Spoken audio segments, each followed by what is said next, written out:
My name is Dr. Kenneth G. Furton, F-U-R-T-O-N. You may proceed. Thank you, Your Honor. Good morning, Dr. Furton. Good morning. Can you tell the ladies and gentlemen of the jury what your profession is?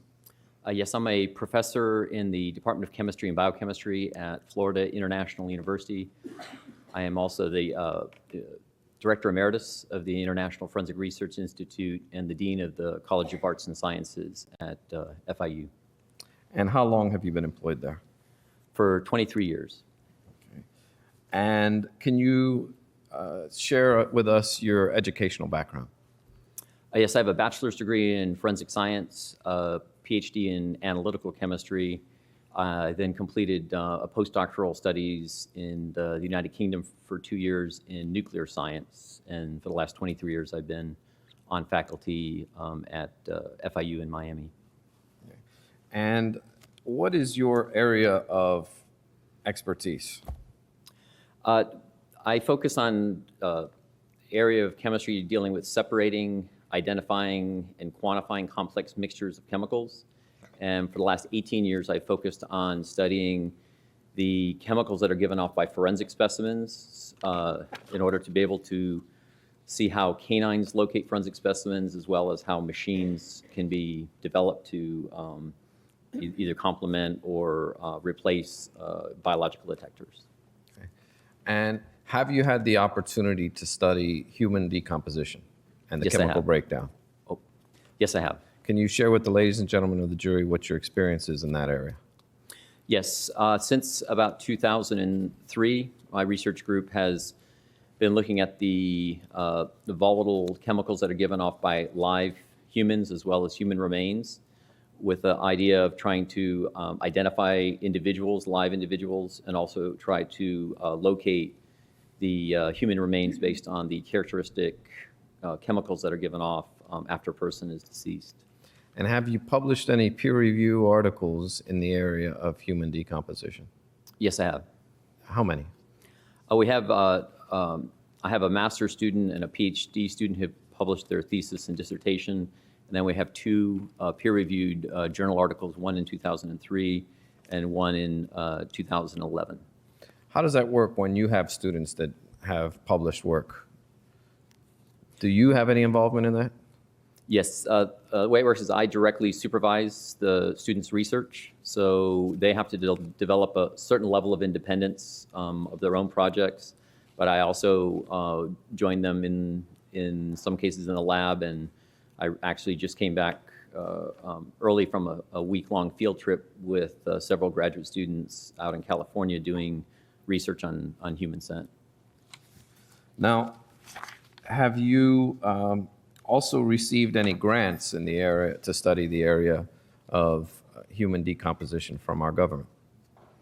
Well, we've got several different grants that fund my research lab. In most of my research funding in the last 8 years related to human scent has been focused on live human scent, but we've also done human remains research as well in the laboratory. Okay. And have you lectured in this area? Yes, I give extensive lectures around the country and around the world in a variety of areas related to detection technologies, instrumental and biological, and many of those have been related to the location of human remains. Are there any instruments that are used to analyze these chemicals? There are instruments that are used to generally analyze volatile organic compounds from any kind of a forensic specimen.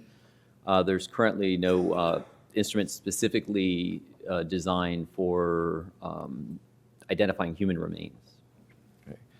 And have you ever testified as an expert witness in the area of human decomposition or forensic chemistry? Objection. Compound question. I'll rephrase it, Judge. Sustain, rephrase it. Have you ever testified as an expert witness in the area of human decomposition? Not before this particular trial. Okay. And have you ever testified as an expert witness in forensic chemistry? Yes, I've testified over 24 times in a variety of different areas related to DUI, presumptive drug testing, and also identifying volatiles associated with detecting forensic specimens. Do you have any patents that you are the holder of? Yes, How many? just one at the moment. Okay, and what is that for? It's a patent which is the identification of humans based on the volatile organic compounds that they give off. Okay. And do you belong to any professional organizations? Yes, I do. What are they? I'm a member of the American Chemical Society, including being a past president of the South Florida section of the American Chemical Society. I'm also a fellow of the American Academy of Forensic Sciences. Okay. And where have you testified previously in a court of law? I testified in a variety of situations, including grand jury hearings and civil court proceedings, criminal proceedings, both on behalf of the prosecution and the defense. Have you received numerous awards and honors from law enforcement due to your contribution? Objection, not related to qualifications, bolster. Sustain, Mr. Award. Judge, at this time, I would move to have Dr. Furton admitted as an expert in human decomposition and that of forensic chemistry. I have no objection to forensic chemistry. I would like to rely on the human decomposition. You may verdict.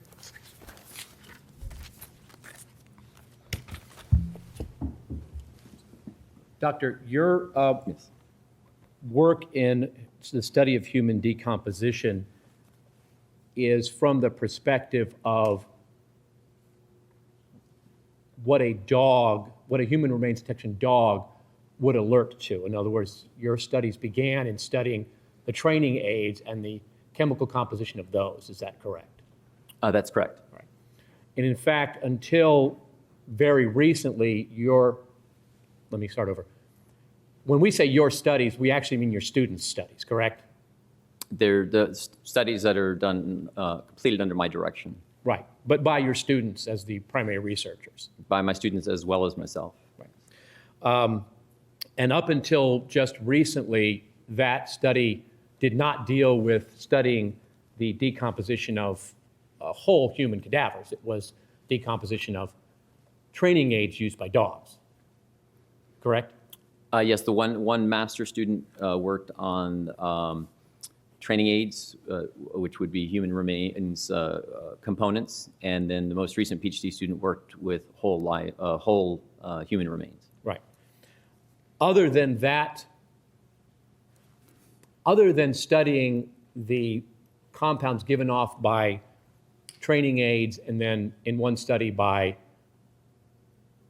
actual human corpses, do you have any other expertise in human decomposition other than that area?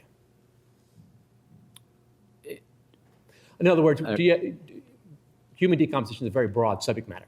Do you have expertise in stages of decomposition, bloat versus that area? Well, just in as it relates to how we look at the volatiles associated with human decomposition, because different stages of decomposition can give different volatile organic compounds. And as a forensic scientist and teaching forensic chemistry, involved in the general knowledge of human decomposition as it relates to my research. I don't have any objection to being qualified in the limited area of human decomposition related to volatile organic compounds that are given off, not the entire area of human decomposition. So if that's acceptable to counsel, I have no objection. Judge, we're not going to inquire as to the different stages or things like that. It will be on the chemical analysis of human decomposition. I think he has the minimal qualifications for that, Judge, yes. Dr. Furton would be accepted as expert witness in the area of chemistry and human decomposition in terms of the odor analysis. Is that what you're tendering him in? Yes, sir. Okay, he'll be accepted. You may continue. Thank you. Now, Dr. Furton, you mentioned you just got back from California. Yes, Okay. And we're kind of taking you out of turn because of your schedule. yes. Okay. Now, can you tell us what items you received and reviewed in this case? Yes, I received all of the records related to the investigation, including the autopsy reports, the photographs of the contents of the trunk, the expert witness report from the preliminary and final reports from Oak Ridge National Laboratory, all of the depositions and other documents related to the experts, the canine experts, as well as the chemists and the other investigators related to the case. Okay. Were you asked to specifically look at the work done by the Oak Ridge National Laboratories? Yes, it was. And did you review the preliminary reports as well as the final report? Yes, I did. Did you also review the report issued by Dr. Sigmund? Yes, I did. Okay. And he is from the National Center of Forensic Sciences? That's correct. Okay. Was Dr. Sigmund's report the first report issued in this case as it relates to a chemical analysis? Objection to hearsay.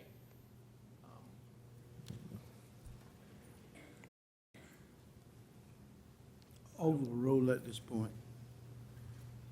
I believe that was the first report, the first chemical analysis that was done of the contents of the trunk. And then after Dr. Sigmund's report was completed, a month later, the first preliminary report came out from Dr. Voss? Yes. Okay.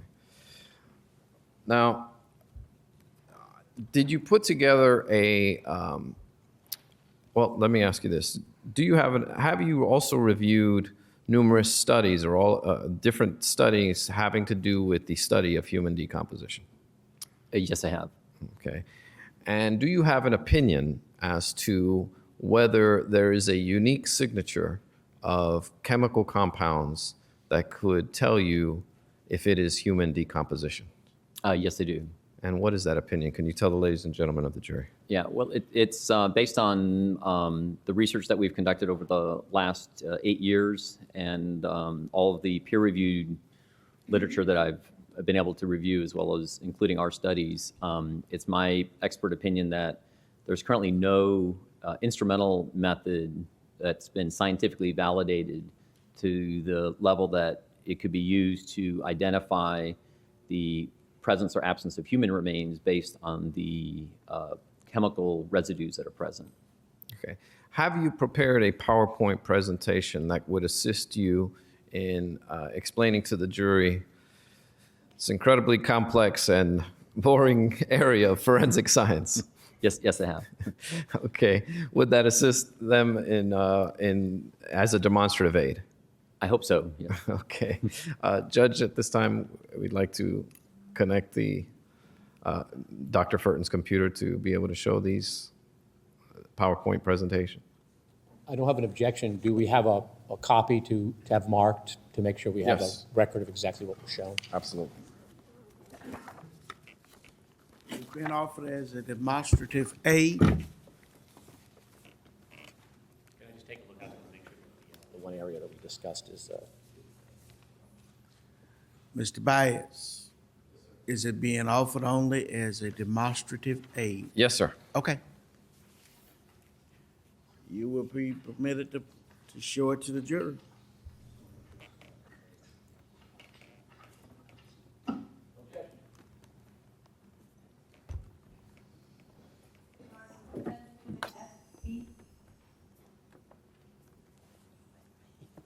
I'm a little bit.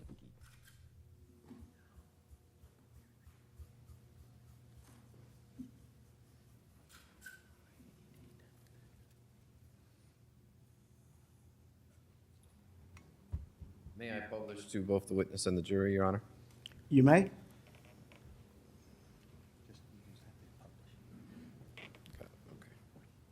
Oh, just that.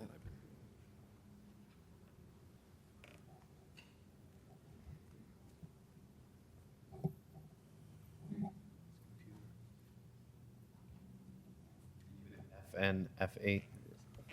There you go. Okay, you want to go ahead and start your slide? Okay. What are we looking at here, Doctor? This is just animation showing how the instrument works, in which the gas chromatograph actually separates all those individual chemicals in a complex mixture into the individual components. It's a little cut off on my screen, but you can see the what's called the chromatogram. Each of those peaks is a Let me take it one step at a Okay. time. This box here, that's the GCMS that everybody's been talking about. Yes, that's correct. Okay, and that stands for gas chromatograph mass spectrometer, right? Yes. Okay. Now, where do you insert the samples? You can touch your screen, by the way. And Oh, here, okay, yeah. So the samples are actually injected here with either a syringe, if you were to take just an air sample and then inject it, or there may be other types of injection devices that are used, but the sample is placed in at the beginning of that instrument. Okay, and then it goes through this machine, and it comes out with a written report called a chromatogram. Yes, if is the bottom cut off on yours? Should I change the resolution? I think that's what Let me the do problem that. is, yeah. Take one. Let's see. We're going to get a kid to help you out. Yeah, which Here's our- Until we get it straight on the published. okay. Yes. Okay, it's published. Okay. Okay, so yeah, so as you were saying, those chemicals pass through the gas chromatograph, and then based on the size of the molecules, the smaller molecules move more quickly than the larger molecules. So hopefully in the end, you wind up in this chromatogram is you get a separation of all of the chemicals, although many times you'll get compounds that are very close to one another, so you have to run calibration standards. And ultimately you identify the chemical by this what's called a mass spectrum. It's essentially a molecular fingerprint.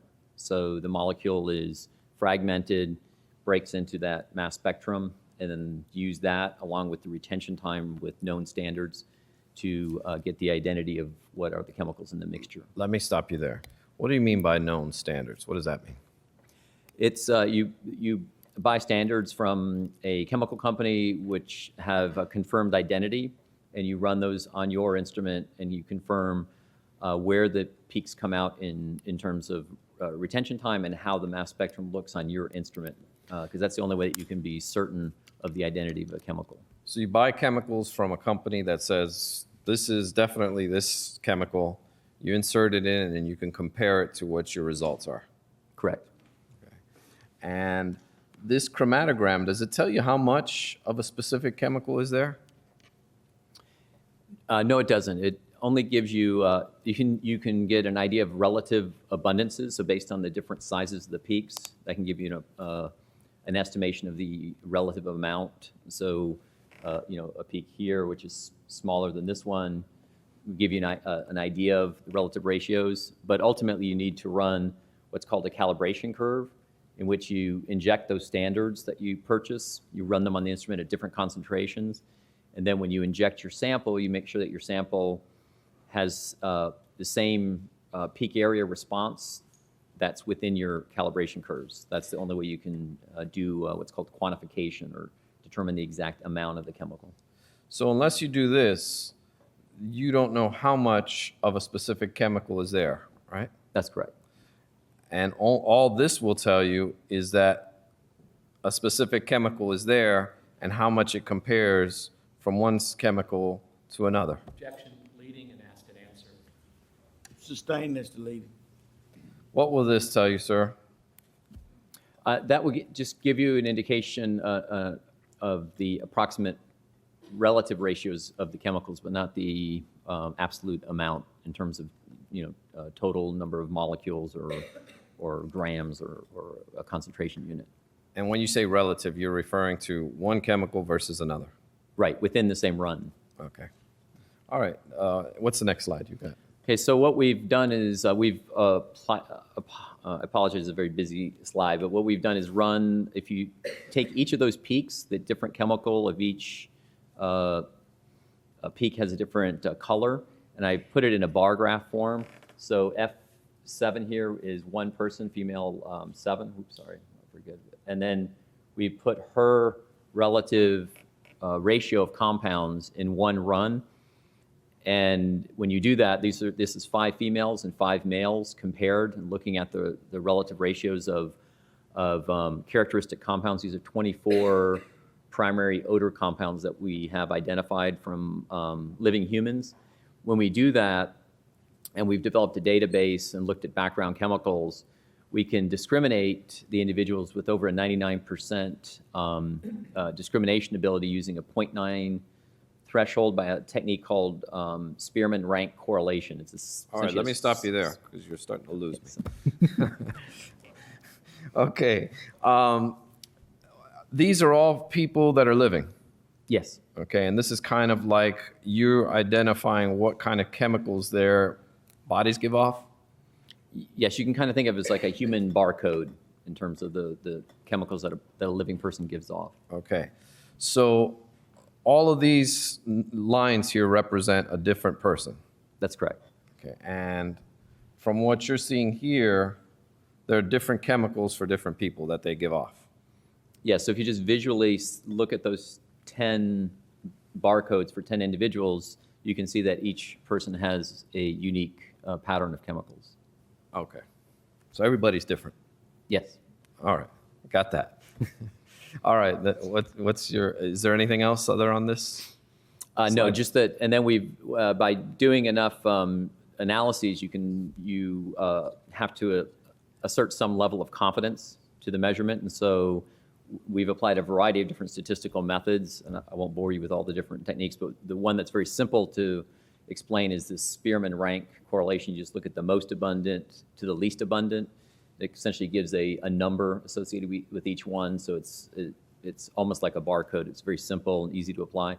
But we've done other statistical methods in order to determine how reliable the method is in terms of being able to differentiate individuals. So what you were able to do is, correct me if I'm wrong, if I'm understanding this right, is you're able to see which ones are common across the board with everyone and put that as the most important chemical, and then go down the line, or go from top to bottom, I should say. Yes, it's a combination of the common chemicals and the relative abundance of those, as well as some unique chemicals that individuals give off. Okay, let's take a look at the next slide. So if you compare those bar graphs, on the left are 7 living individuals, and you can again see essentially those human barcodes are all very different. And then these are 6 deceased individuals. These are 3 that were taken at a morgue and 3 at a crematorium.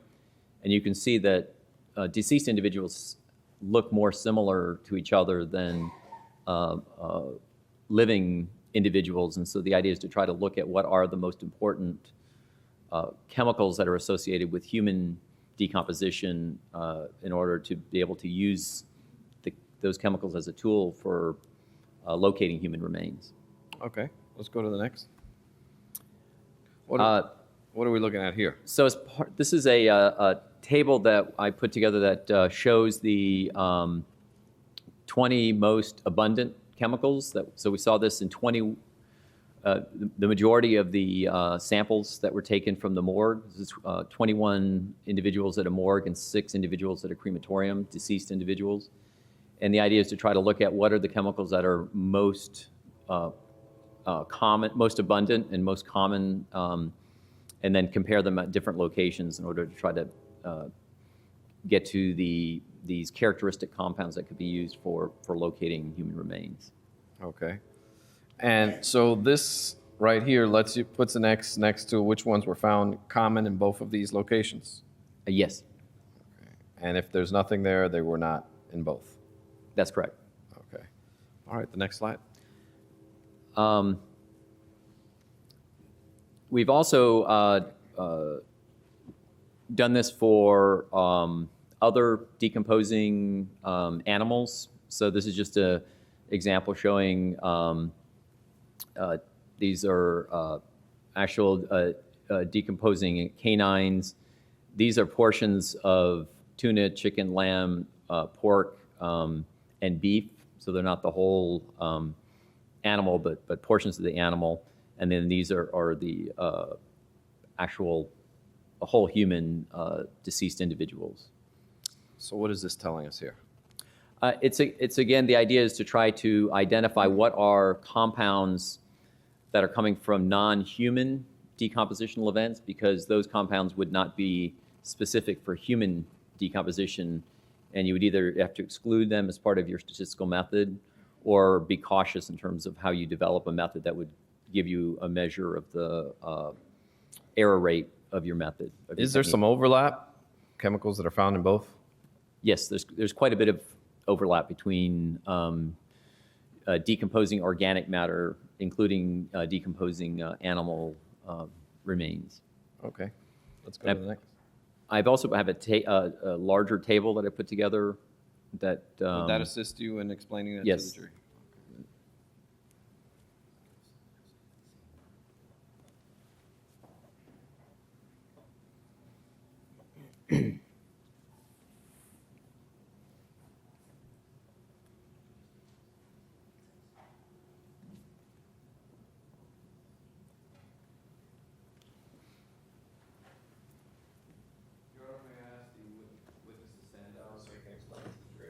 Witness may stand now.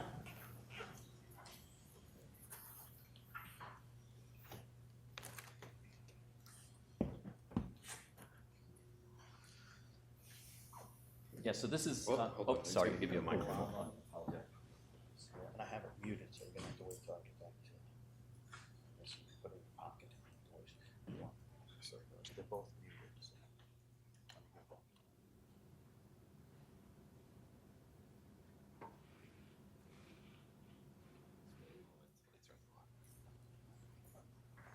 What is he looking at? He is looking at Defense Exhibit EW for demonstrative purposes only. Okay. okay, so Hold on. I want to first, if you will, explain us what's going on here, because this is really looking kind of busy. yeah. I'm sorry, I can't see the item. Sure. I don't know if there's a different position. Is that still visible? Okay. Is that better, Mr. That's better, yeah. Okay. Okay, yes, I apologize for, again, I know busy tables put people to sleep right away, but the idea is that there's a lot of information, so I figure it'd be easier to point it out to you in a table format. So when you're separating all of these complex chemicals, if you go to a very sensitive level, you'll find thousands of compounds, and if you refine it and look at higher concentration, you'll get hundreds of compounds, and the idea is to refine that down to hopefully a handful of compounds or dozens of compounds that could be used to be characteristic for human remains. So this just illustrates these are different functional groups, which are different kinds of chemicals. And so I've Let me stop you so I can try and break this down. What you've done is you've classified certain chemicals into categories. Yes, just as a chemist, it's easier sometimes to look at these are the acids and esters and alcohols and halogens. It's just different ways. Your Honor, I need to ask the witness to slow down. Yes. Slow down, doctor. Yes. Slow down. Yes, Your Honor. So yes, so to a chemist, the different types of chemicals can have different sources, which is also another important thing to look at. So these blue are the characteristics of acids and esters, alcohols, halogenated compounds, and so forth, as a way to start to refine and compare the list. So this is a comparison of 8 different studies that have been done related to human remains, just to give a snapshot of the kinds of similarities or differences between the studies. Let me stop you there. When you say reference, are these the different studies that you've assigned numbers to? Yes, that's correct. Okay, so you're saying there's 8 different studies dealing with human decomposition? Yeah, in this particular table, we list 8. I have another paper, a paper was just published this past week from a graduate student's dissertation. But that's not in here. That's not in here. This table actually comes from that paper. Okay. Summary of that paper.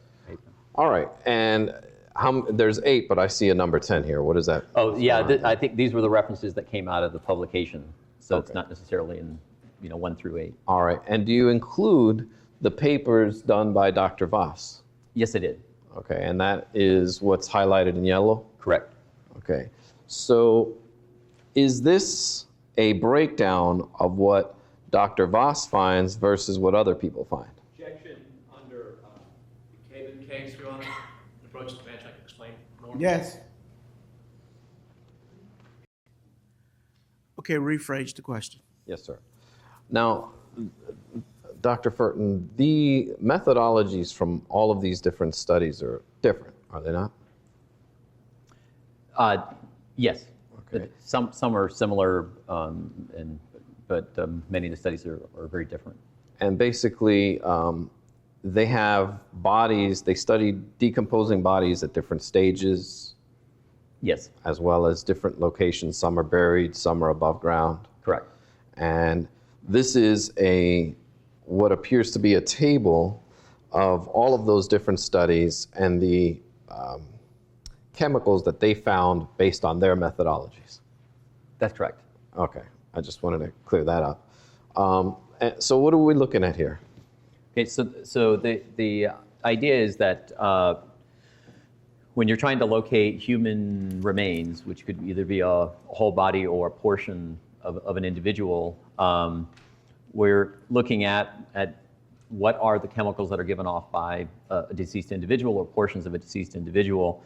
And there are various groups around the world who are working in this area, including my research group.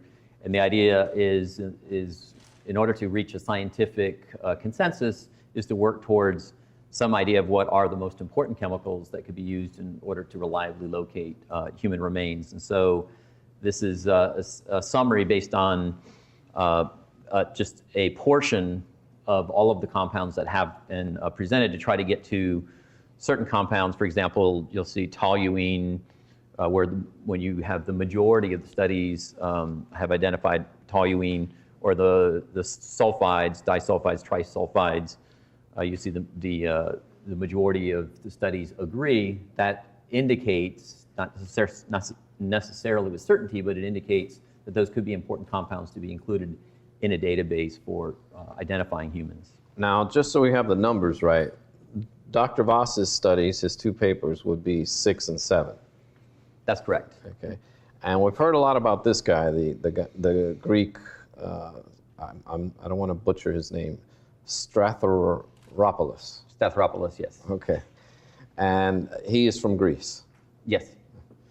and he's number 4. Is that correct? As far Yes, as your yes, references? number 4 and 5. Okay, and what, if anything, can we learn from this chart that you have here? Objection. The generality of the question may be a Caylee violation. I'll rephrase that. Rephrase. Now, what are these percentages? I just illustrated of the 8 studies, the percentage of agreement.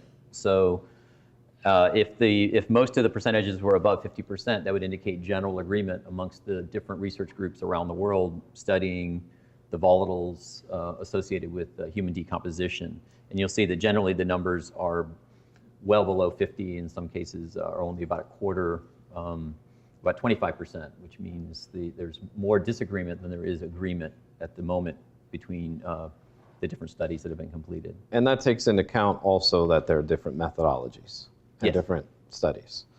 Okay, so the only ones that are above what you consider the 50% threshold are 2, 4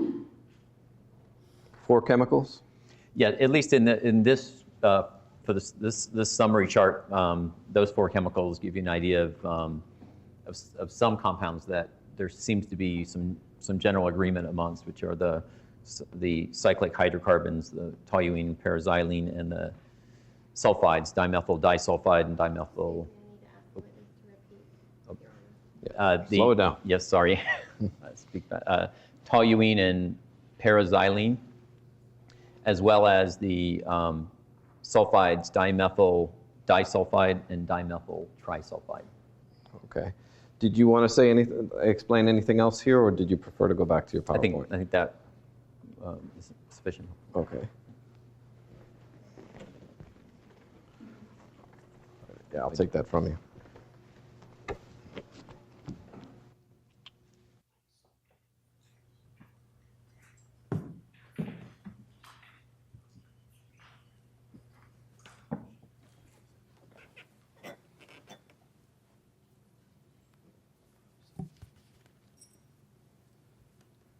Okay, let's go to the next slide.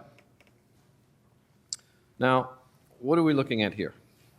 Well, this just is a photograph that was provided to me of contents from the trunk after they had been removed and I believe inventoried and laid out on a table. Just to give some examples of, there are, in addition to comparing living persons to deceased animals, the idea is also to look at what could be decompositional events from food products or volatiles that could be given off by consumer products that could be similar to things that are given off by decomposing humans. So it's just, All right, let me stop you there. Now, we've heard some stuff about these fatty acids, okay? And did you read that these fatty acids were found on certain items, like the paper towels? yes, that was in the report by Dr. Voss. Okay. And where can you find these 4 fatty acids? And what kind of items can you find them in? They're really everywhere. They're at least related to fatty materials. I show example here is they're present in milk fat or milk lipids. So milk products would also have them, cheeses and so forth.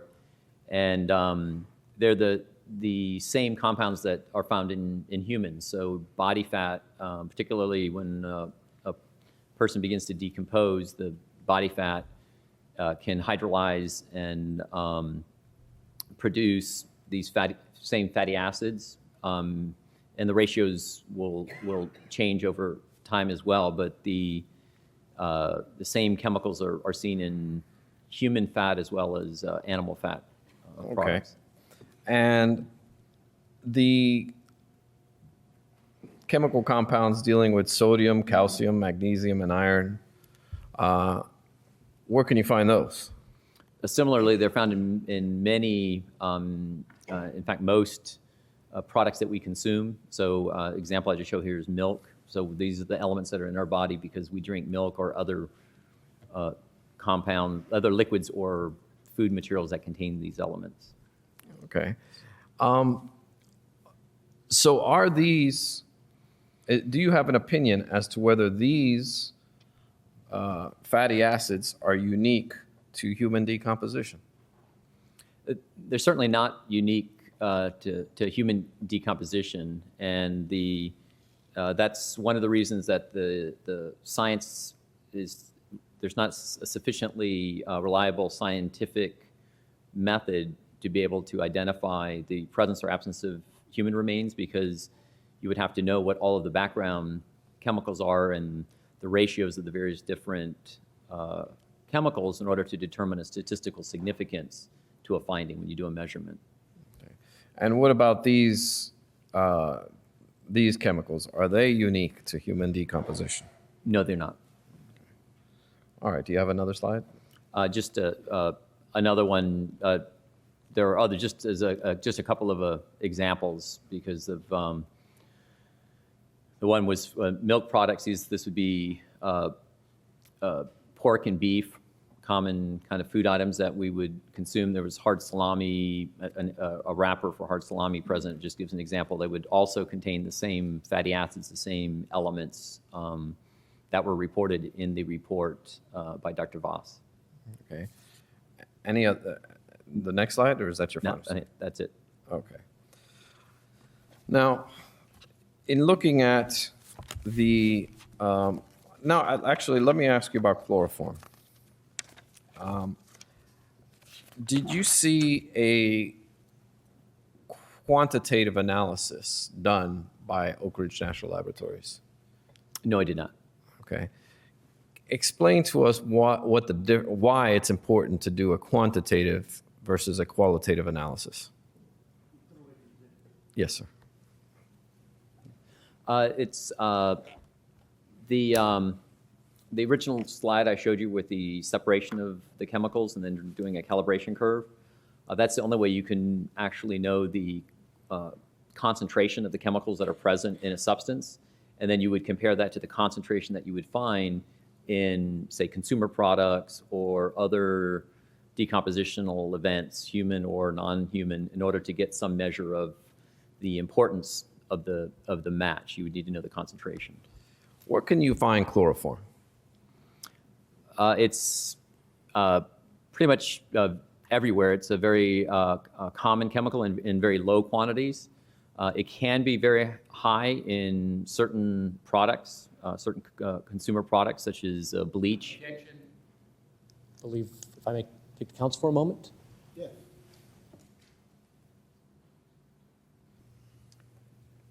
You may continue. Yes, sir. Dr. Furton, you were saying that you can find chloroform in cleaning products.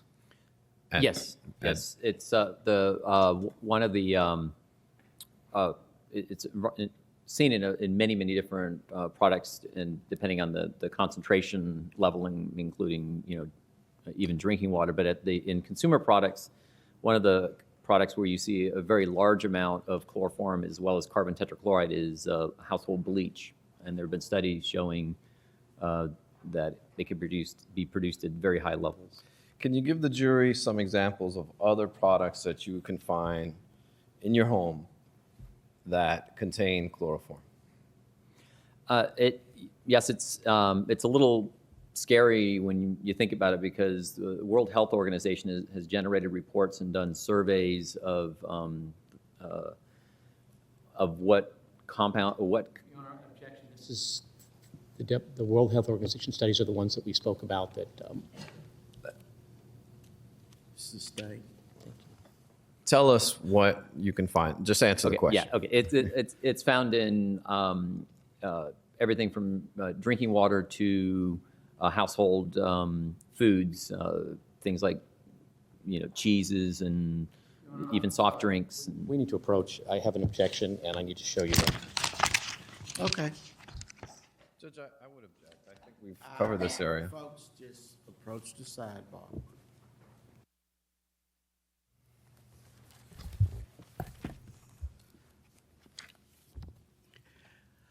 Okay, ladies and gentlemen of the jury, the time is now approximately 11:59. We're going to recess for lunch. We're going to start back at 1:45 for you. There's a matter we have to take up at 1:30. That should give you enough time to take care of your lunch, and there's an appointment I think one of you has at noon. So that should give everyone sufficient time to do what they need to do. Members of the jury, you may be excused for lunch. We'll bring you back at 1:45, the rest of you at 1:30. You have that site with you, Mr. Ashton? Lynn versus Fossum, found at 946 Southern 2nd, 1032. It just has to do with the ability of an expert to testify as to hearsay as to the basis of his opinion. That case involved hearsay as far as the statements of other consulting experts, but I believe the principle would apply. I'll have more when we come back.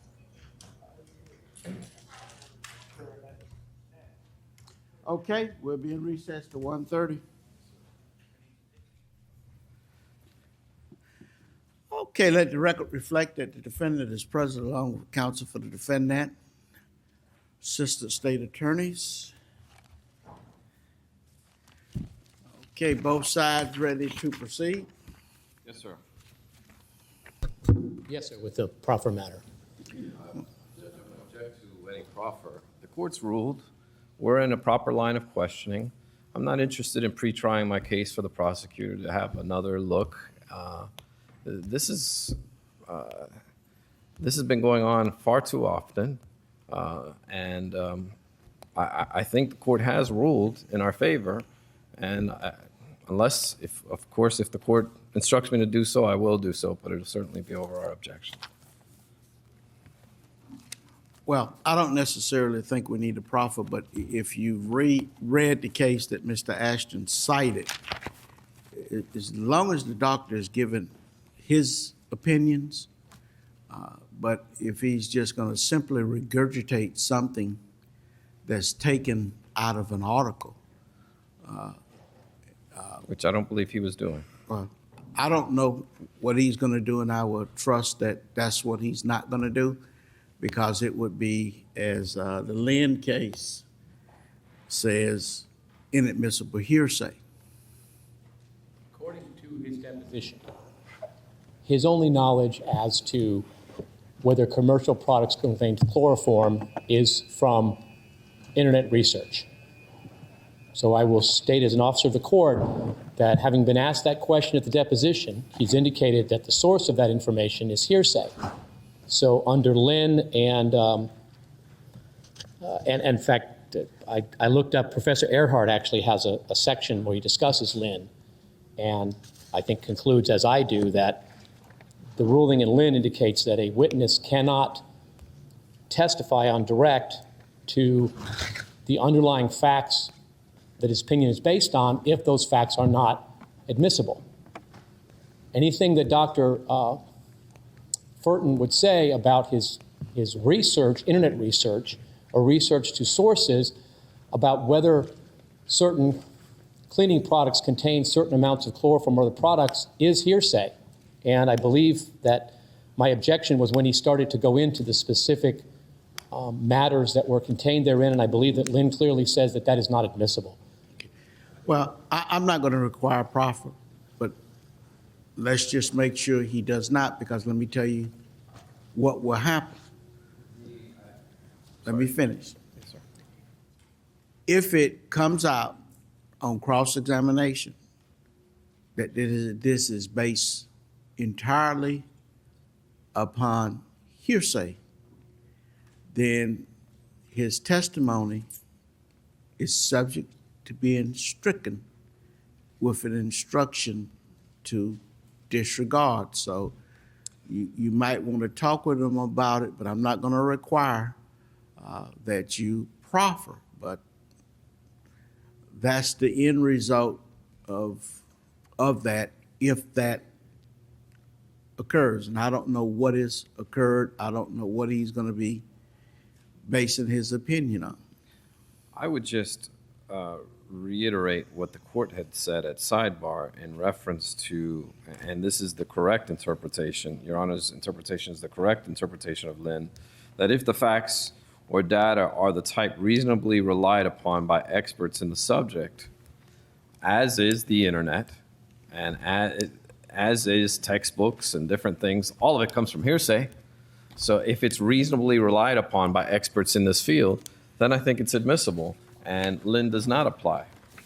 So I don't see how an expert can render an opinion by getting data without getting data as a relation of hearsay. But if it's reasonably relied upon by these experts in their field, then it is purely permissible. Well, you can get information various ways. One particular example would be as an analytical chemist. If he's examined these products and ran analysis, a scene detail analysis over the year, he studied the chemical composition of common household products, then he can testify that based upon his experience, that's fine.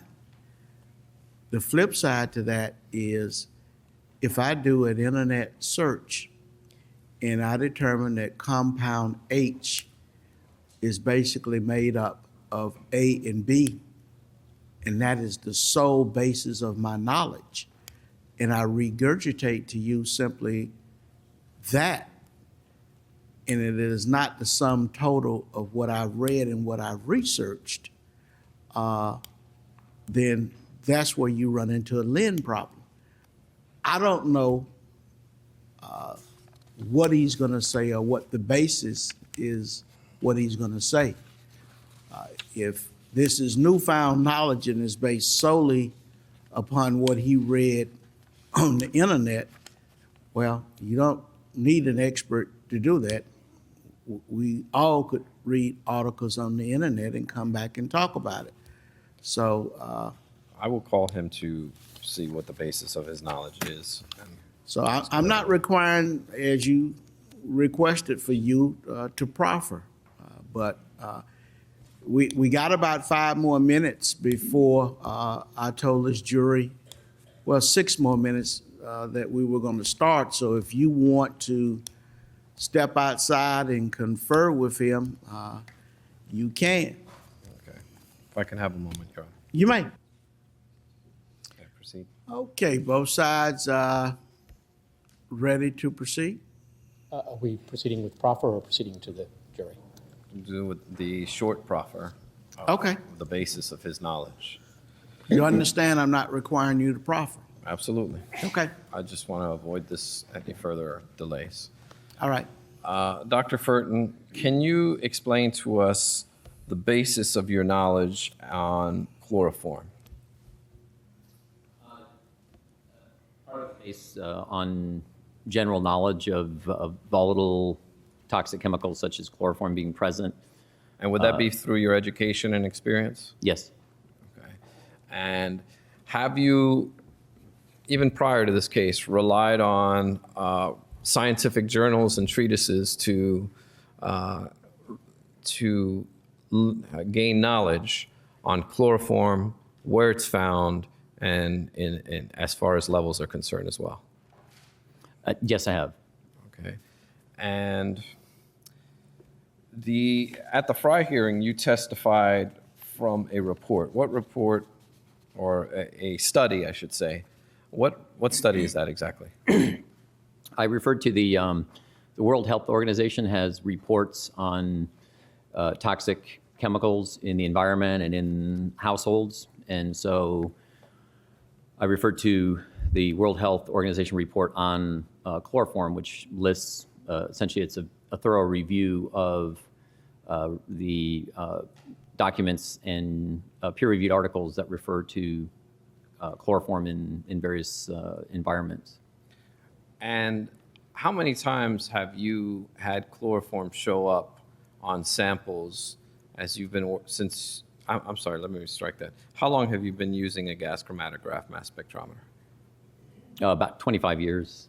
And in those 25 years, have you frequently had chloroform come up as a chemical in some of the samples you've done, both environmental and other types of samples? I don't recall the exact number, but we've used chloroform as a solvent, and we've also, seen chloroform in mixtures. Now, just prior to your getting ready to testify, did you do further research to identify more specific items that you could find chloroform in? Yes, because in the that World Health Organization report, there were some consumer products that weren't listed in there, and so I did internet searches to see what other references were out there related to consumer products and chloroform. And these internet searches, were they of legitimate scientific journals and articles? It varied. Some I did, through Google Scholar. So there are very some came up as journal articles, some came up as websites where analyses had been reported for different consumer products. And are these sources reasonably relied upon for forensic chemists to assist them in rendering their decision or opinions? It would depend on the source. So in some cases, if there isn't a peer-reviewed study published, then I would use the information with caution. Now, you've been instructed not to refer to those findings that you've had in your most recent internet research. Is that correct? Yes. And the opinions that you were about to render and that you will render, provided the court permits, have nothing to do with these recent internet research that you've done, correct? Correct. I have no further questions. Mr. Ashton? Doctor, have you ever done any research into the presence or levels of chloroform in household products? No, I haven't.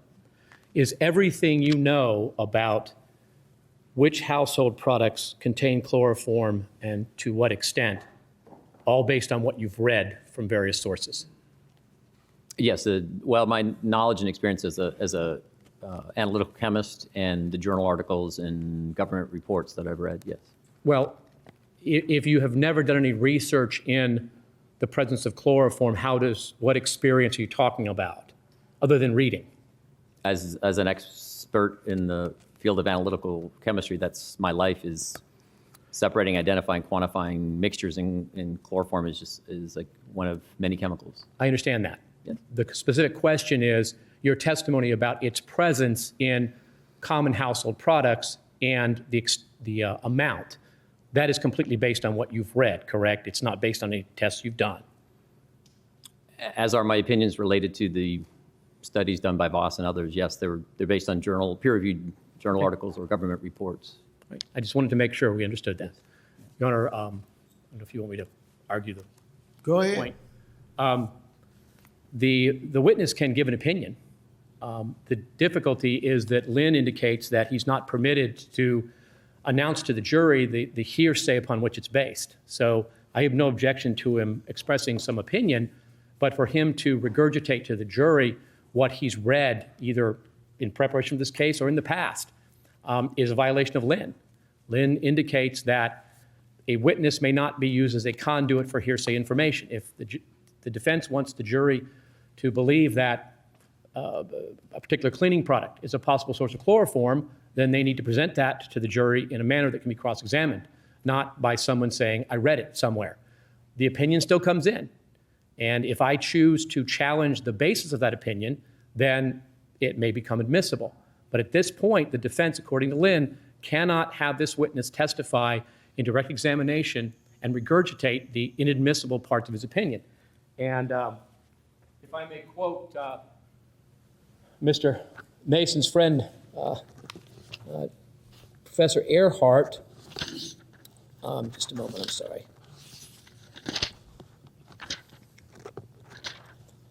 Let me see, where was the quote? It's also under 704. At page 6767, this is section 704.1, Professor Earhart states, Lynn has apparently resolved the unsettled issue by determining an expert cannot testify during direct examination to the substance of inadmissible evidence relied upon under 90.704.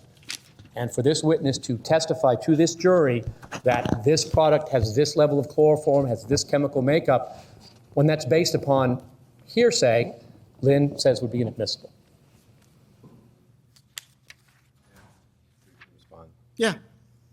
I thought this is what we agreed upon at sidebar before we went to lunch. The court ruled that he could testify about these areas. He's a chemist, an analytical chemist. He analyzes chemistry. This is the way experts, specifically forensic chemists, get their information. He's saying, I did it. This is based on my opinion and on articles and peer-reviewed journals that I've read. He's not saying, I heard this at the bowling alley, and now I'm going to come and testify about it. Lynn is specific. If it is the type that's reasonably relied upon by experts on the subject to support the opinions expressed. That's exactly what our position was beforehand. He's not to bolster his opinion by citing the journals, and I've instructed him of that. Just state your opinions, end of story. It's based on his experience and research, but not to name the research or to improperly bolster that. So it's like we're going around in circles and chasing our tail here, Judge. You made a ruling.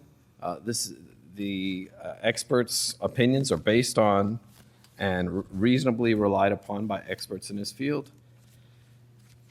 And we're just ready to move forward. Okay, anything else, folks?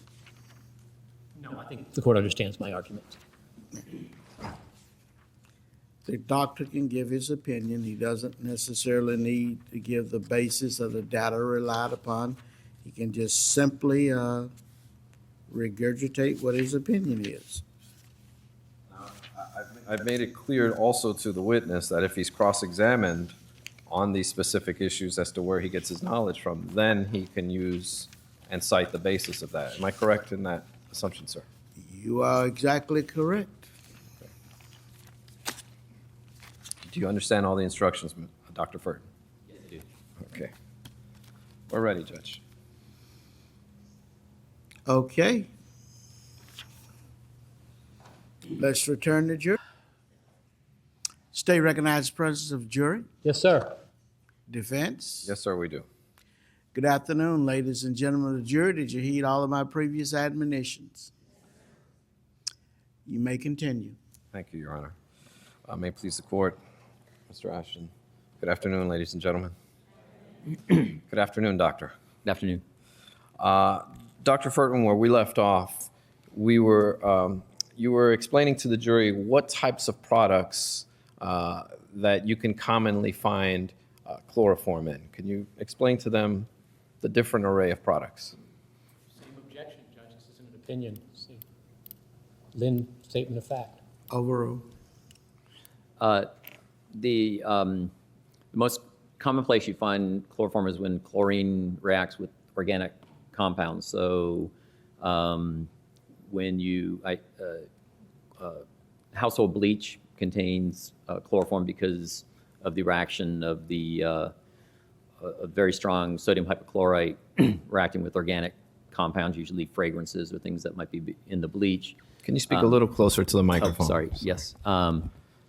And so, and chloroform itself is a non-polar compound, so it tends to be a higher concentration in non-polar things, which would be fatty type of materials. So you see it in things like butter, oils, cheese, things of that nature.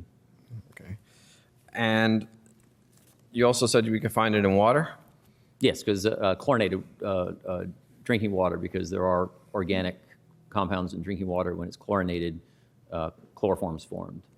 Now, the gas chromatograph mass spectrometer, would it pick up chloroform levels in water? Oh, yes. Okay. Would it pick up other chemicals that are commonly found in water, Yes. as well as cleaning products and everything else, pretty much? Yeah, any of these what we call volatile or these low molecular weight organic compounds would be detected. Volatile organic compounds. Now, do you have an opinion after looking at the 5 chemical compounds that Dr. Voss found in this case as to whether those chemical compounds are the makeup of human decomposition? Yes, I do. Okay. And can you share with the ladies and gentlemen of the jury what those opinions are? Yeah, it's my opinion that using that those 5 compounds are not unique to human decomposition, because 2 of the compounds, chloroform and carbon tetrachloride, are found in household products such as bleach, and the methyl sulfides, the 3 methyl sulfides, or the methyl dimethyl sulfide and the other 2 methyl sulfides, have been reported in decomposing organic matter. It doesn't even have to be another animal, but they've been reported in urban waste trash bins, for example. So they're known not to be unique for human decomposition. And are there studies that have shown that these organic compounds can be found in trash? Objection, Lynn. Sustain.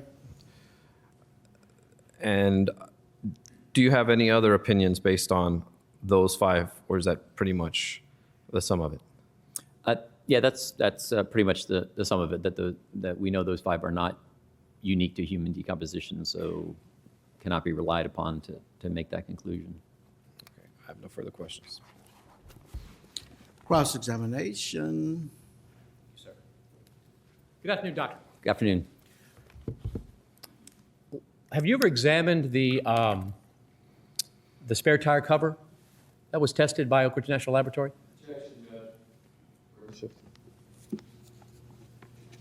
Move to strike. That's it? Yes, sir. Overruled on that basis. Let me show you a moment.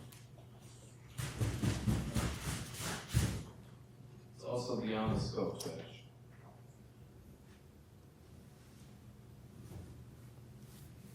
Response as beyond the scope? Well, I haven't asked the question yet. But the question I'm going to ask has to do with bleach. Okay. Overruled at this point. You see State's Exhibit 139. Yes.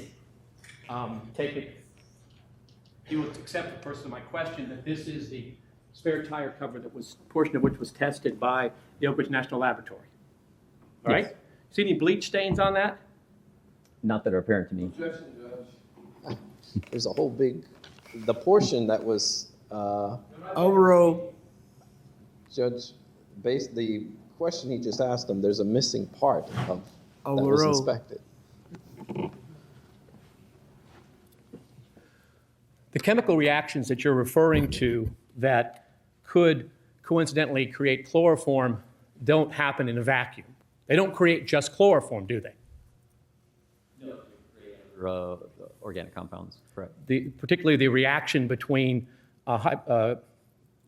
bleach or the active ingredient bleach and organic compound creates more than just chloroform. It creates other compounds, correct? Yes, in fact, carbon tetrachloride is more abundant than chloroform. Pardon me? Carbon tetrachloride is even more abundant than chloroform in things like bleach. Bleach, So right. But you would expect that if bleach were spilled upon a dark fabric surface, that the dark fabric surface would reflect some evidence of bleach having been spilled on it, wouldn't you? Overruled. If the source of the bleach was being placed directly on the carpet, then yes. All right. Now, but even in that circumstance, there would be other chemical signatures to show that that reaction had occurred between the active ingredient in bleach and organic components. Some specific bromides, I think, were discussed earlier in this trial. Is that correct? Are you familiar with that? During my testimony? No. Are you familiar with the other chemicals that are created by the accidental,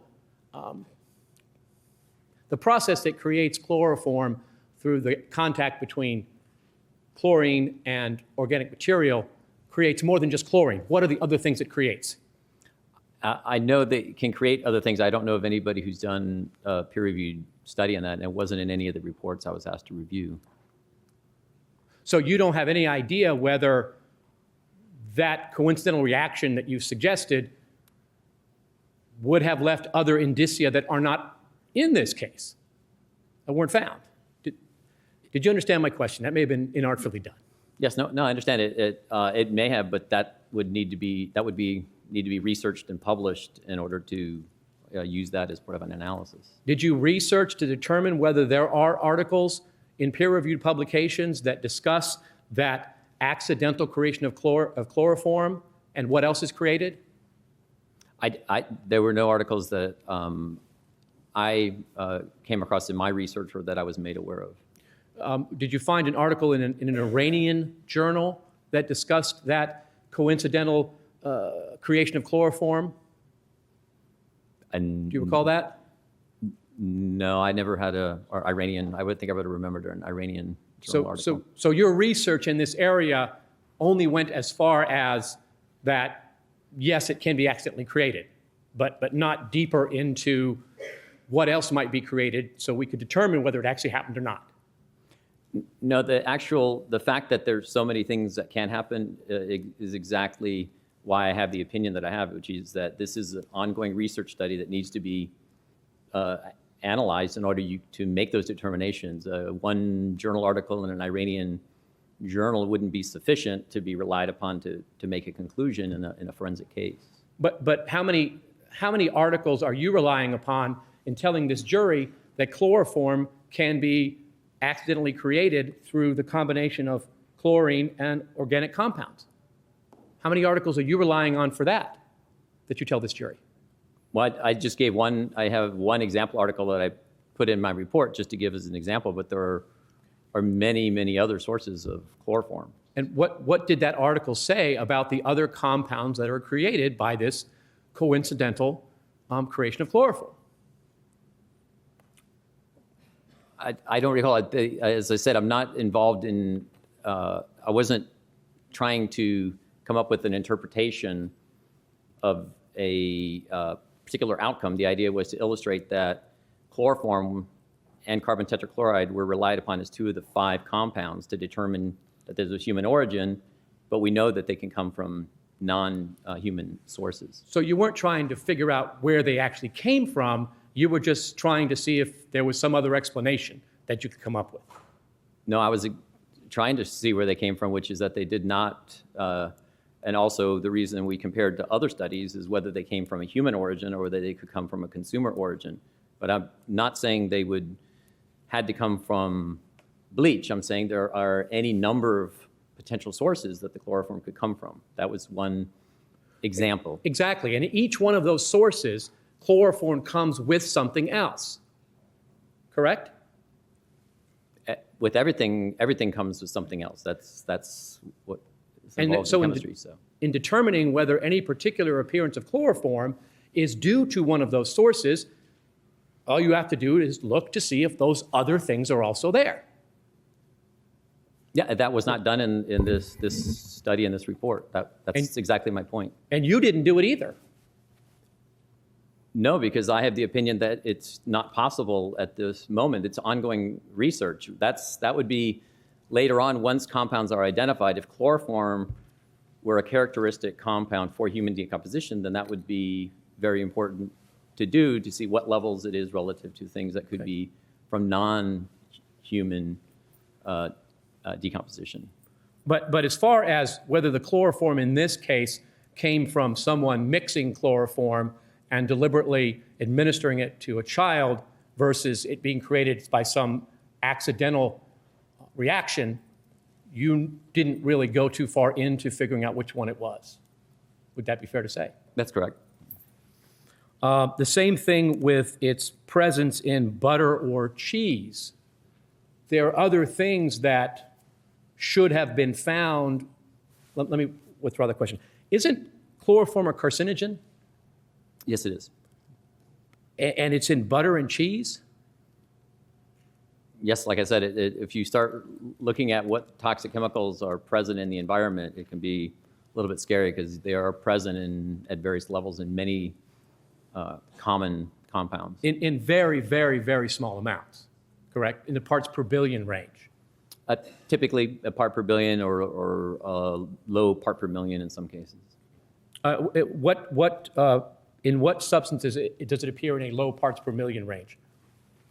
It would typically be the more fatty materials like cheeses or butters, although some pasta products have also been reported to have high levels. In low parts per million range? Yes. Is there an FDA limit on how much chloroform can be in a product, a food product? Yes. What's that limit? I don't recall the limit off the top of my head. Is it in the parts per billion range? Yes, it's in the low level. Okay. And in water, it appears in drinking water. You're talking about? Yes, in low levels. You find In it the parts per billion range. Correct. And sometimes even lower. Now, let's talk for a moment about some of your PowerPoints. Can we pull up that PowerPoint again Sure. and go through it?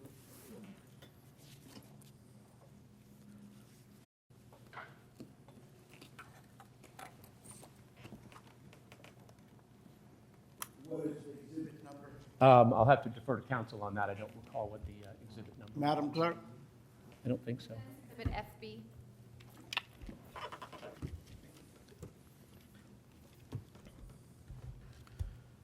Okay, so let's move on to, keep going. Let me just make sure this isn't, okay, keep going, please. Next. Go back. Okay, this slide. This is Let me put it in slide number 3. It's, Whoever's running it. Is it slide 3? excuse me. Yes, slides 3. Okay. If I may publish this slide to the jury. You may. Now, you described this slide as a, whoops, we just lost it. Oh, sorry, I put it in the, I think it's going into presentation mode. There we go.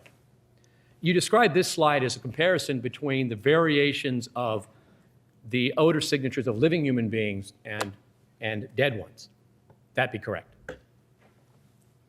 That'd be correct. So basically what this tells us is that we all smell much more alike when we're dead than when we're alive. That's correct. Okay.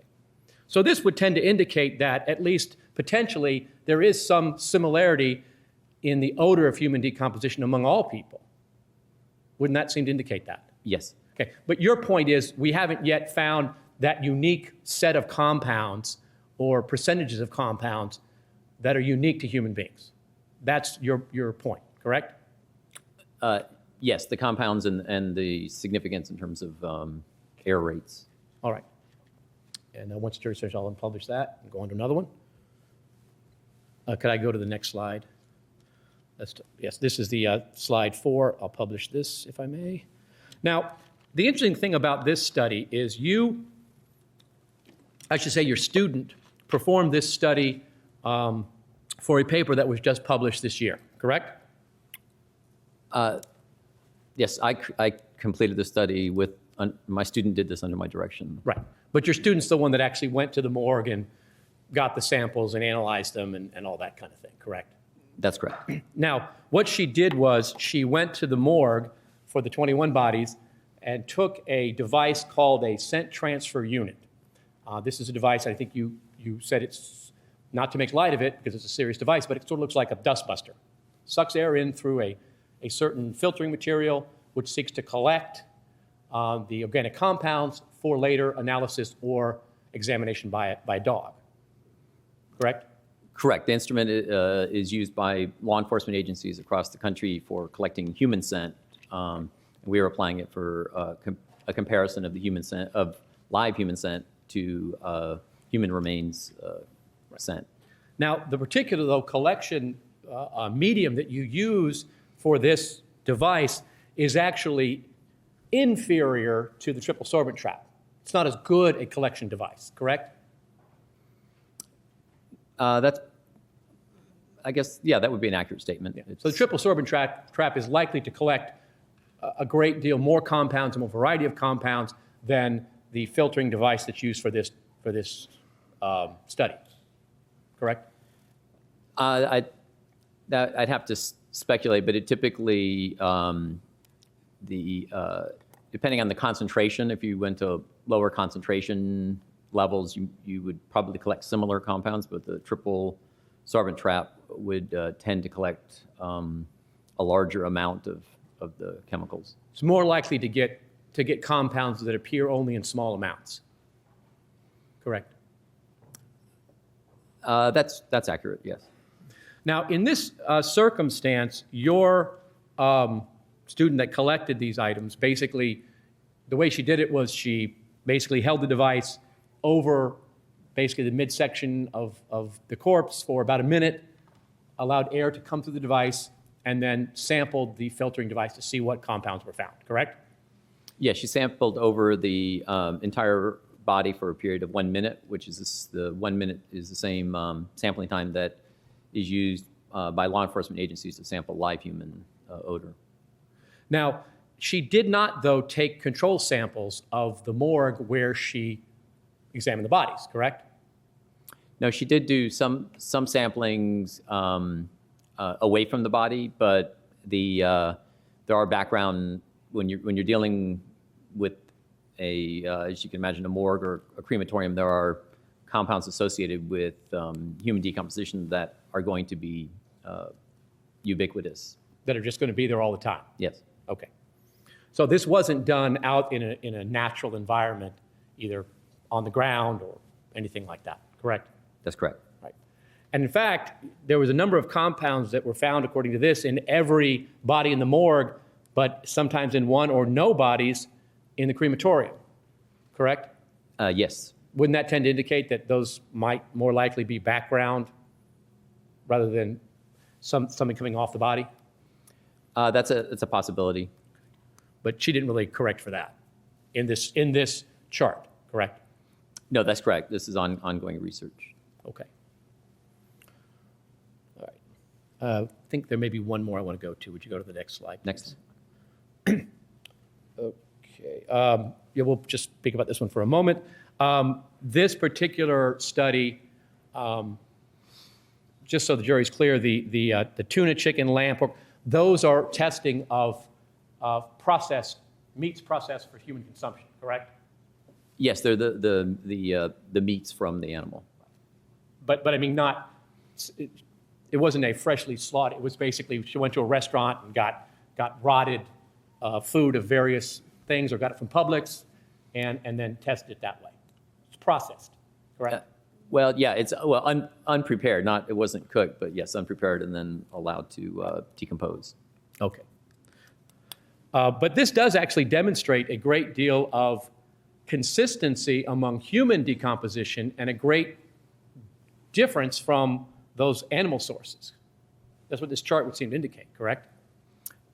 Yes, and that was the point of the study, is to try to look at compounds that would be not only common amongst humans, but different between humans and other species. And it would seem to indicate that there is a great deal of difference between human and non-human decomposition odors, at least from that chart. Yes, there does appear to be that. Next slide, please. Let's go one more. One more. Oh, I think that was it back maybe? I wanted the one that's on the big chart, but I know you have it on a slide. Oh, I have too. it. Think of it at the end. Where was that? There it is. Okay. Now, let me publish that if I may. Now, you testified on direct that each one of these studies was slightly different, and I want to talk about the differences. Which one of the studies that you cite from the literature was the most longitudinal? Longitudinal, in other words, covered a decomposition from a variety of times. That would be the reference 6 and 7, the Voss studies, which were buried, I believe 4 buried bodies in each study. Okay, so Dr. Voss's study is the only one that looked at a longitudinal look at decomposition. All the other studies looked at particular points in time. Is that correct?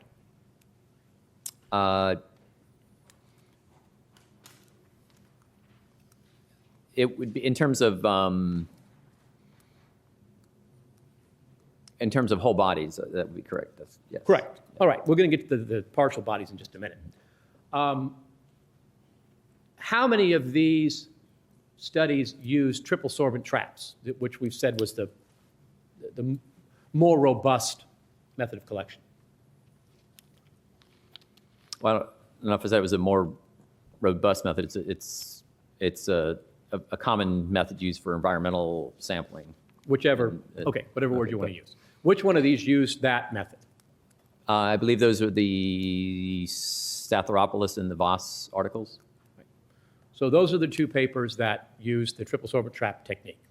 I believe so, yes. Is that the best technique to use in obtaining the maximum variety of compounds, even in very minute amounts? Proper bolstering? Overall? It's one method. I don't know that it's the best method. It's a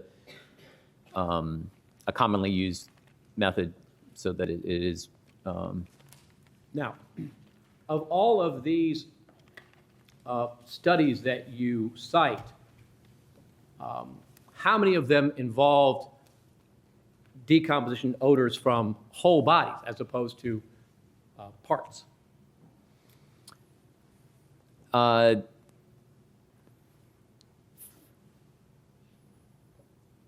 the ones that are listed here, it would be those same four. So studied bodies. Stephanopoulos and Voss are the only ones on this list that actually looked at entire human bodies. Yes, I believe that's correct. So the Hoffman, Caldwell, Lorenzo, and Tolliver studies were all studies of things typically used for canine training aids. Portions, correct. Yeah, there'd be portions of a decomposing body at different stages of decomposition. Like blood, Yes. what else? Blood, usually adipose tissue, bone, oftentimes a early stage decomposition material. Some people will use like placenta or some other human-derived material that's not of the whole body, but that is at a different stage of decomposition. And this study bears out that those studies that look at decomposition of the entire body find more variation of compounds than those studies that only look at specific parts. Isn't that true? No, I don't believe that's true. I think the when you look at the total list, there are many compounds in most of the studies, and they don't necessarily correlate based on whether it's whole body or body parts. So you haven't found from this study that Dr. Stethropopoulos and Dr. Voss's studies generally found a wider variety of compounds than the other studies that did not look at the entire human body? Well, I think they find a larger number of total compounds, likely because they were utilizing the triple sorbent trap, as I mentioned, which tends to collect more higher concentration of compounds. So the fact that a large number of these compounds were only found in Dr. Voss's work may be because Dr. Voss is the only one that looked at longitudinal decomposition and used triple sorbent traps. Isn't that right? Proper bolstering. Overall, Doesn't that make sense? I don't believe so, because Stathropoulos also used triple sorbent trap and didn't see the same compounds. But did Stethropopoulos look at a longitudinal decomposition process? He looked at 1 day, right?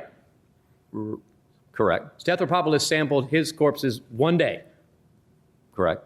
not over 4 years.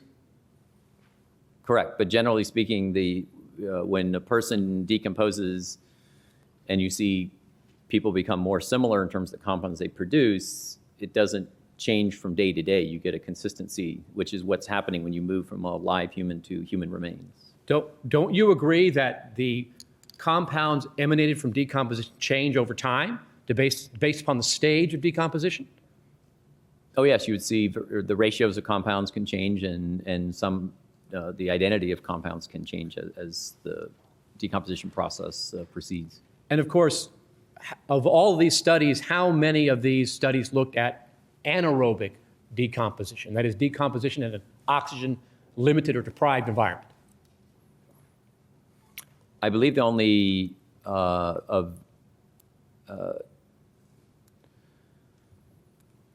in terms of bodies, it would be the Voss studies where he had actually buried his subjects.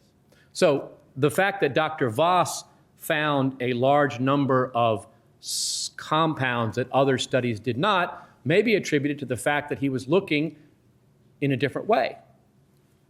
Isn't that most probable? I couldn't say that that's most probable. There's but it could be that a body buried deep could produce some compounds that aren't produced from a body that's, say, at the surface. That's a possibility. But you would agree the more information that you have about the chemistry of human decomposition, the better someone is able to draw an opinion. More information, the better, correct? Yes, that's why the more studies we have, the better in terms of being able to determine the source of human decomposition. Now, while you state that the chemical analysis of the odor is not sufficient by itself to establish human decomposition, you would agree that the information is helpful in limiting the possible sources of that odor, correct? That's correct. All right.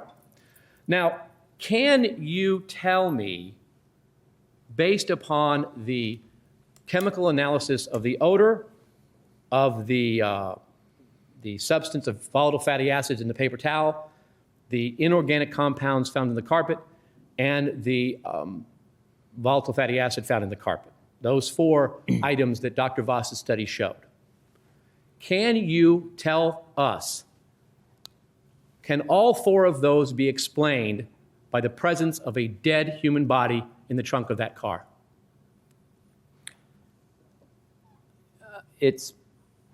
I would say it's possible to be explained by the presence of a dead human body in the trunk of the car with possibly some additional chemicals present from other materials. What additional chemicals would you have to have?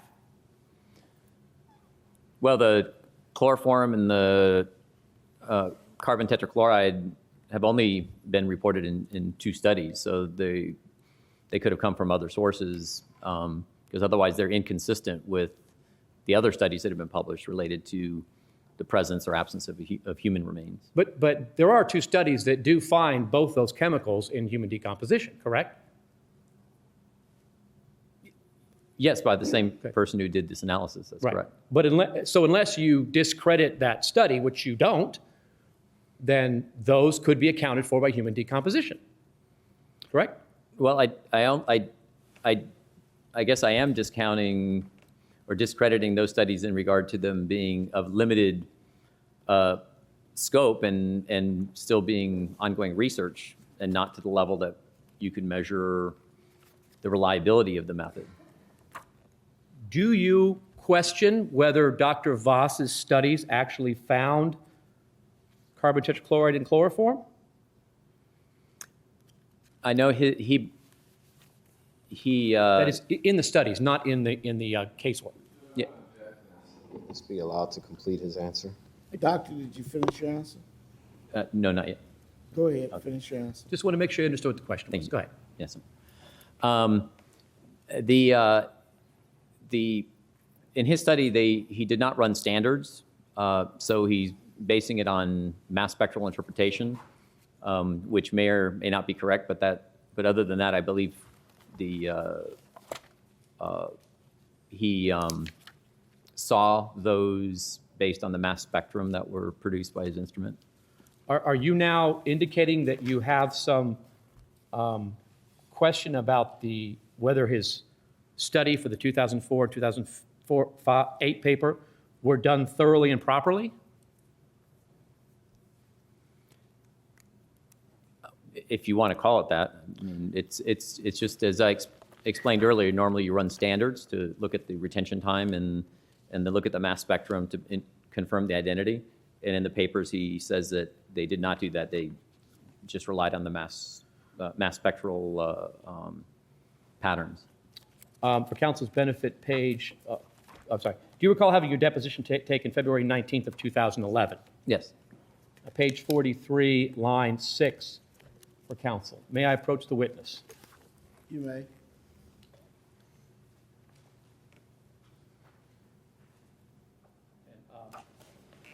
The portion I want you to read is the highlighted portion. If you'd like to read farther back for context, please feel free. And when you've done that, just let me know.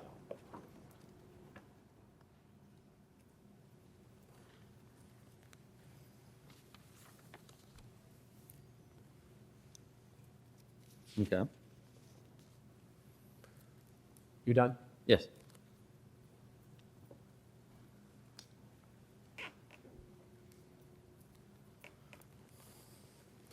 Doctor, it's true, is it not, that, just a moment, should I read it correctly?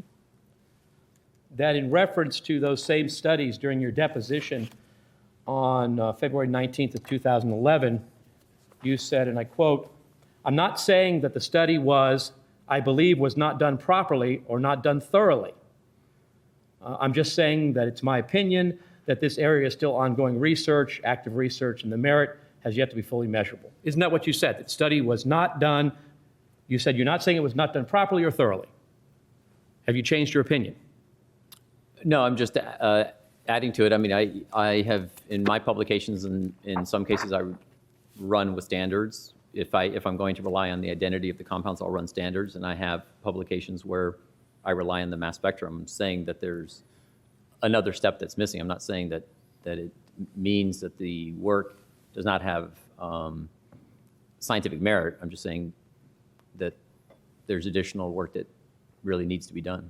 Can we go back to the slide? Do you have your, is he running the slides or are you? He is. Nope. Could you go back to the slide with the study involving the morgue and the crematorium?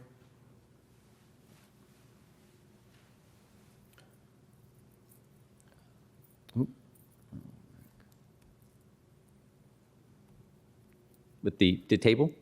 You know what? I don't think we have the larger table on this one.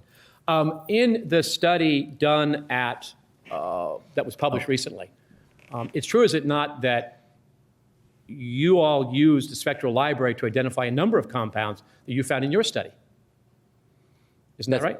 That's correct. In the table that we published, the top 20 compounds, we ran standards to be sure of the identity, but the others, which we found in less than 50% of the cases, we didn't run the standards. Yet you still published the data, correct?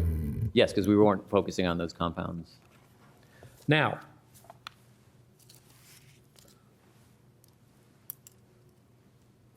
what other one single event or substance other than a decomposing human body can explain all of the findings of the Oak Ridge National Laboratory, the 4 things we talked about? Is there any other one thing that could explain all of them other than a decomposing human body? It would most likely be a combination of things, which would be the consumer products that were reported in the Voss report, which were some petroleum products, for example, that reproduce chemicals like the toluene, as well as a decompositional event that does not necessarily have to be of human origin. That combination could produce similar inorganic compounds, fatty acids, as well as the volatiles that we reported, certainly the 5 volatiles that he relied upon to make his final conclusion. Well, of course, the 5 volatiles he relied upon, there were other volatiles there that are also associated with human decomposition, correct? Yes, but he excluded them for various reasons. Because many of them overlap with gasoline components. Yes, that was most of them, I believe. Right. And just because something overlaps with gasoline components doesn't mean it's not partially human decomposition and partially gasoline. They can be additive, correct? Yes, but you couldn't rely on those compounds for your interpretation. All right. Let me have just a moment. So tell me the combination of is what you're telling us that there is no one single item that can explain all of the findings other than a dead human body? Is that correct?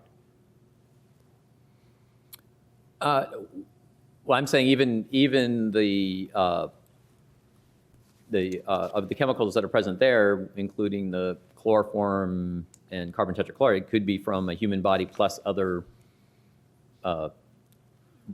residues of other products, consumer products, or background materials.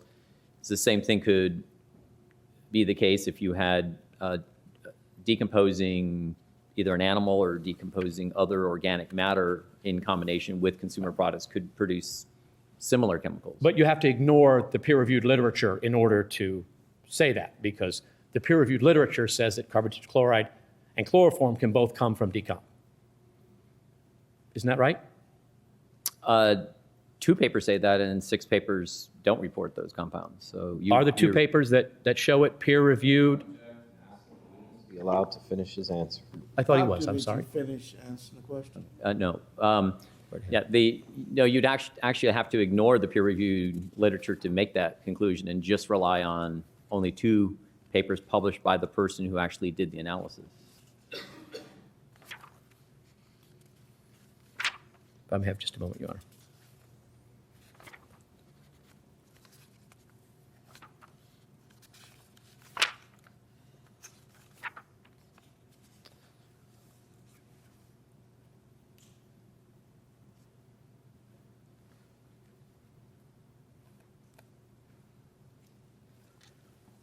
Do you recall giving a second deposition Saturday? Yes, I do. For counsel's benefit, this is at page 88, line 1.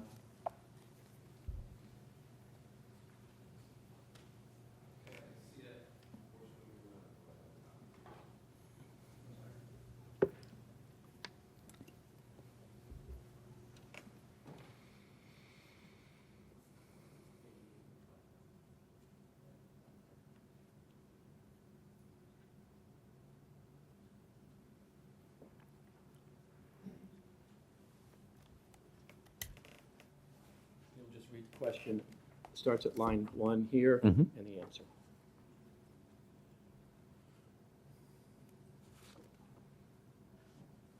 Yes. On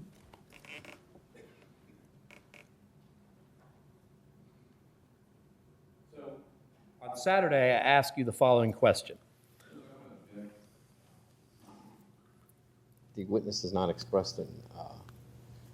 This is not an inconsistent statement, nor has he expressed any inability to recollect what happened on Saturday. I believe it isn't consistent, Your Honor. I'll be happy to Let show me it. see it. I don't have a copy of that deposition. May I see? Court reporter? Objection overruled. May I answer the, you So- may proceed. At your deposition on Saturday, I asked you the following question. We were talking about this idea of the accounting for the findings of the Voss report. Sure. Page 88, line 1. Question. Basically, the presence of a human body in the trunk of that car decomposing could explain all of those findings. In other words, could be the cause of and explain all of those findings. Could be, and you answered yes. Yes, they could be. Well, today you seem to be saying no, that they couldn't be. I was only referring to the idea of that only one event, that it could, whether there would be only one, essentially one contributor to the odors. That's what I was referring to, related to other chemicals that were present. But that would still be my answer, that it could be based on everything that's there would be consistent. Okay, well, I ask you if all of the findings could be caused of and explained by the presence of a decomposing human body, and you said yes, they all could be explained. Impeachment. The answer. The witness has clarified his answer.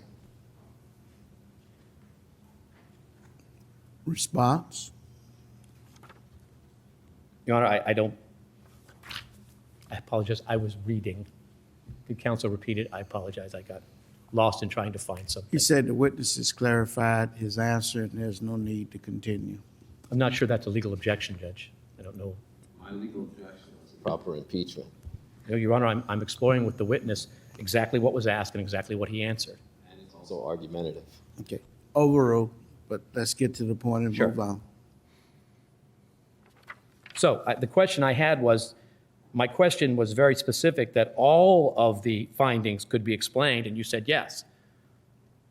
Are you now Yes. saying something different? No, what I was saying is there were other compounds indicated in the trunk, the gasoline as one. So a decomposing human body with other compounds like gasoline, which actually could have chlorinated compounds as well, would be consistent. So when you ask, could all the results in this particular case be consistent with it? The answer is yes. When I was clarifying, could only one event, I was separating Right. one, if you had only that and nothing else, that's what I was referring to. But you that it would did be. acknowledge that the presence of a decomposing human body alone would explain all these findings. You don't have to add anything to it. That alone is enough, correct? Well, I was saying there are compounds which I don't know that have been, I have not been reported by other researchers that were present that may not be consistent with decomposition. So the answer is yes, it could be. Now, can you tell the jury any other single event or thing that could explain all of the findings from the trunk, other than a decomposing human body?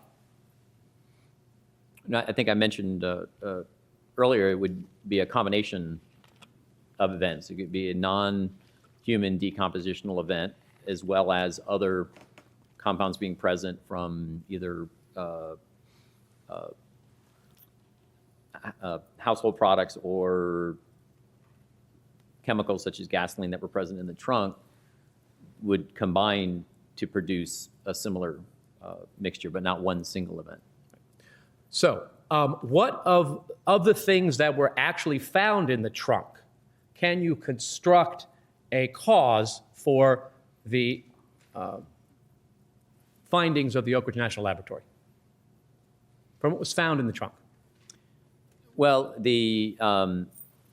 all I had available to me was looking at the picture of the pieces of the materials from the garbage that had been already spread out and taken from the bag. But if there was a bag of rotting trash in the trunk and it had those items, could be various contributors. The dairy products such as cheese and the Velveeta cheese, the meat such as pork and beef that were present in the, could be present as residues in the salami package, could potentially contribute the inorganic compounds, the fatty acids, as well as the volatiles. But that's just speculation because there are no peer-reviewed articles that have done detailed background studies on these, and that's one of the main issues with trying to use this kind of a method at the present time is we don't have a strong database of background materials in order to look at the reliability of the method. But you do agree that something was decomposing in the trunk of his car? Yes. Yes. So something's decomposing. The question is, what is it? Correct?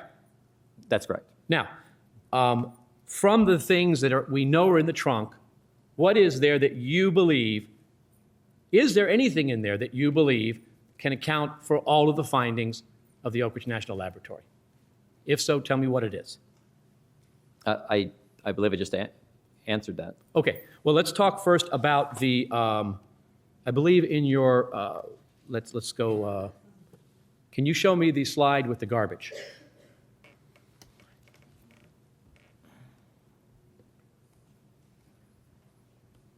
Okay, may I publish? You may? So you mentioned two things. The first is this salami package that I want to talk about, correct? Mm-hmm. Are you aware that there is no meat in that package? That's correct. There would only be residues present. And you would agree that a little residue in the bottom of this package is not going to be enough to create an odor that will permeate an entire trunk and be detectable by the methods used, right? From that one thing. From that one thing, I don't know what I didn't see the trash as it was all together, but just by itself, it would be unlikely to produce a substantial odor unless the salami came out and was decomposing somewhere else and disappeared or something. But just that package by itself, if it were empty and put in the trunk. Well, the other things you mentioned are these Velveeta remnant, for lack of a better word, correct? Now, do you know if there was any, well, first of all, do you know if how much of Velveeta is actually a milk product? I don't, I'm just asking. It actually, believe it or not, does have main ingredient is milk and milk fat, but not very much cheese. Not very much cheese. Do you know how much actual product there was in that package? I can only tell from the picture, it doesn't look like very much. Well, let's look at it. You may? This is obviously after it was altered and has no bearing on the chemical signature. Overruled. Let me just ask you a question. And do you believe that whether this Velveeta package was wet or dry would substantially affect whether it would give off odors on decomposition? From a particular stain, because if you have wet, No, I mean the item itself. the individual item, That cheese package. Would it affect its decomposition whether it was wet or dry? yes, Okay. Would it still give off decomposition odors even if it was dry? it would be substantially less. It's going to. Now, let's look at, I'm going to pull out 20, 21, and 22.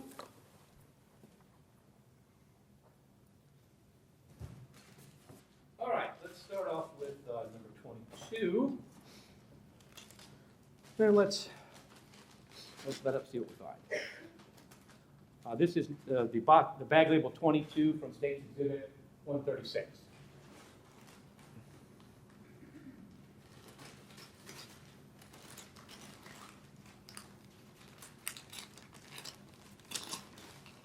Okay. Take a look at that item and tell me if you see any actual food product in that item. It doesn't appear. So you would agree that this box from Velveeta Rotonian cheese with broccoli would not create a decomposition odor such as found in the car, correct? This item wouldn't. That item, as it is now, Right. I would say it wouldn't produce a substantial odor.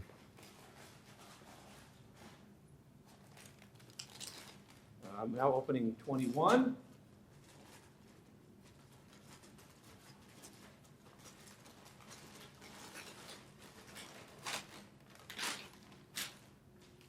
Again, take a look at that.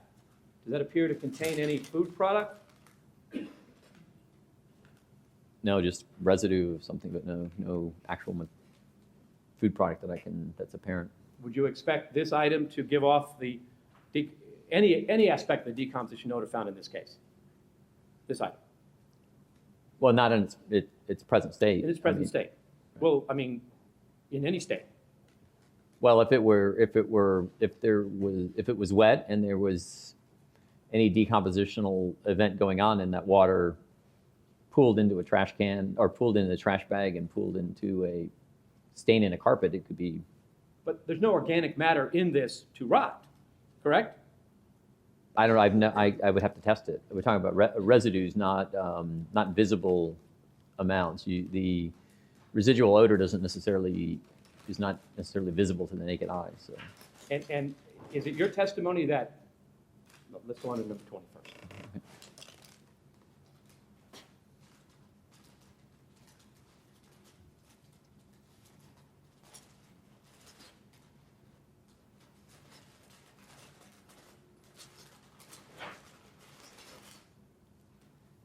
Take a look at that. This is number 20. Any food product you see in there? No, just some very soiled box. Soiled box.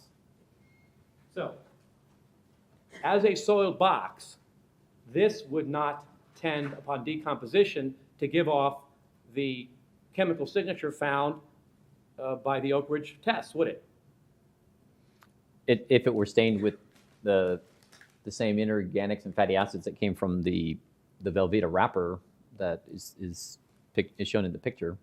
I mean, in the photographs I have from the trunk show the actual Velveeta The foil package. foil package. Let's see if we can Right. find it.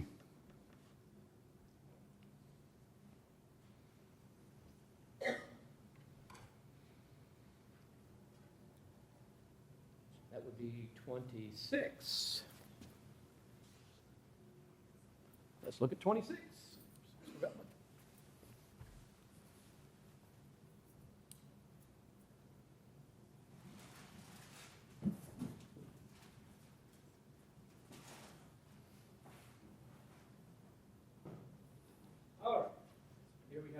26.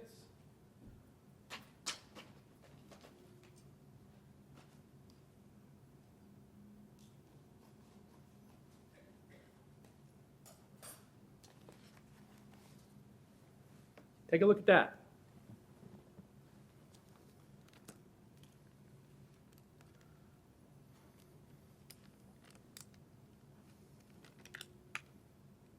Yep.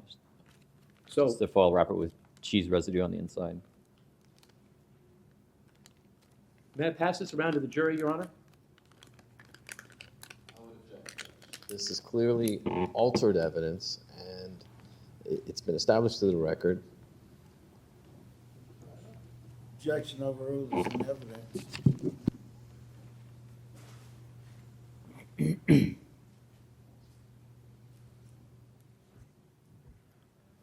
Doctor, you would agree with me, would you not, that there is not sufficient organic material in any of the things that we have just looked at to create the level of decomposition odor in this vehicle? Wouldn't you agree? No, I couldn't say that with certainty. I mean, that material obviously had what looked like rotted cheese residue on the inside. That material would be consistent with the same fatty acids and inorganics that were reported in the report that I read. Now, whether that one thing or whether that contributed is speculation, which is what I believe was being done in the report, which we don't know enough about the background materials and what was the source of that stain. We don't know I'm just saying they could be contributors. I'm not saying that they were the source of it. Well, I mean, we've gone through the only things that were in the trunk, in the trash, correct? As far as you know. As far as I know, yes. Okay. What And I've you would seen. agree with me that what is in that garbage bag is not sufficient to have created the odor that came from that trunk. It's been asked and answered. Sustained. Now, would that trash that we saw, that limited amount of organic material, in your opinion, be sufficient to leave a smell in the vehicle 2 years after it was removed? What I saw, What was you left, saw. I think that would be unlikely. Now, you also have expertise in human detection canines, correct? Beyond the scope of direct. I believe he testified on direct about his work with human detection canines. Overruled. That's not certain. That's not true, Judge. In fact, he gave no opinions under direct examination having anything to do with canines. The only issue discussed with canines was through his qualifications. Overruled. And in fact, you were provided with documentation about the human detection canines used in this case, were you not? Sustained. Now, you would agree that the substances that we have just discussed would not be such that a well-trained and maintained human remains detection dog would alert on. Excuse me, Mr. Ashton. The court has sustained this objection in this line of questioning. Goes to the nature of the odor. He's an expert. No, it does not, Judge. We may Objection reapproach. sustained.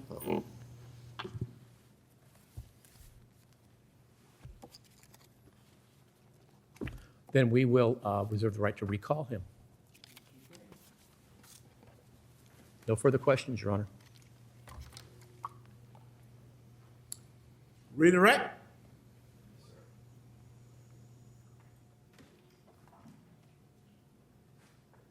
Dr. Furton, Yes. you ever say that there was a bleach stain on this carpet? I said it, none that was apparent to me, and I never purported that in my. Did you ever testify that there was a bleach stain on that carpet? No, I didn't. Okay. Now, you talked about Chloroform levels. I don't understand. Why didn't you go to Iran and get that study or that paper? Oh, well, I wasn't sure which study Mr. Ashton was referring to. Mr. Ashton cited a paper in Iran, an Iranian, I guess, journal. Why didn't you read that one Yeah, to base your opinions? I may have read. I'm not sure which paper he was referring to, but I only relied on the articles that I had at my disposal. I'm sure there are many articles out there that I'm not aware of, and we'd be happy to read those as well. And the ones that you used to rely on your opinions were on recognized scientific journals here in the United States? I mean, they're peer, journals that are listed as peer reviewed and listed in citation index. So, And that Iranian paper was not amongst them? I don't know. I'd have to see exactly what the reference is. Okay. Now, can we see slide 3 again with the different chemical compounds? That one. Oop, go back. That one. Now, Mr. Ashton pointed out that these are the more unique chemical. That's not the slide that I referred to. I referred to the one with the animals on it. This Not is that the slide that he referred to. based on Overrules.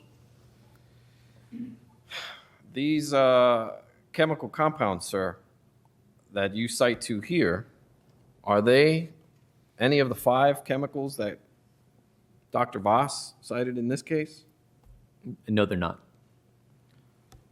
So everything here that is unique to human decomposition were not found by Dr. Voss in this case. Objection assumes the fact not in evidence that these are unique to human decomposition. Overrule. I would say that these are compounds from our study that we found to be consistent with subjects we did. And they're different from what we were using in this case. And none of the 5 that Dr. Voss found in this case are here. That's correct. Now, Mr. Ashton talked about longitudinal, I think I'm going to bumble the word just as much. The longitude studies, right? Done by Dr. Longitudinal Voss. studies, correct.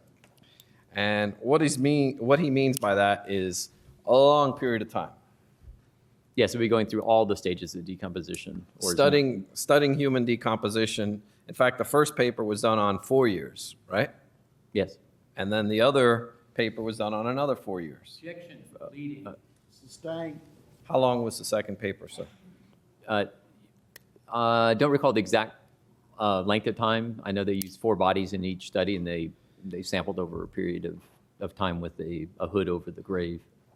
Would the chemical composition of a buried remain 7 years or 4 years or 2 years or even 1 year be relevant to this case? Objection to an opinion on what's relevant to legal opinion. Sustained. in your- What's relevant. In your opinion, sir, would the chemical composition of a body that's buried for over a year assist you in rendering an opinion on this case? Objection, that's a Caban violation. I think the I could explain more at the bench. You can.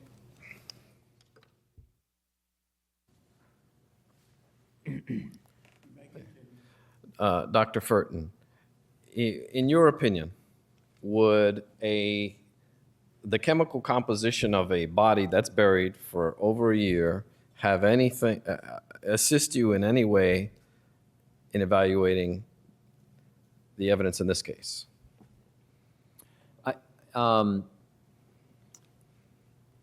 In terms of actual interpretation of this case, it'd probably be of limited use, although I think it's important to look at the body of knowledge related to whole bodies, portions of bodies and the stage of decomposition, since it's uncertain in this case what stage of a decompositional event may have been present. But it is known that buried remains will vary compared to above ground remains.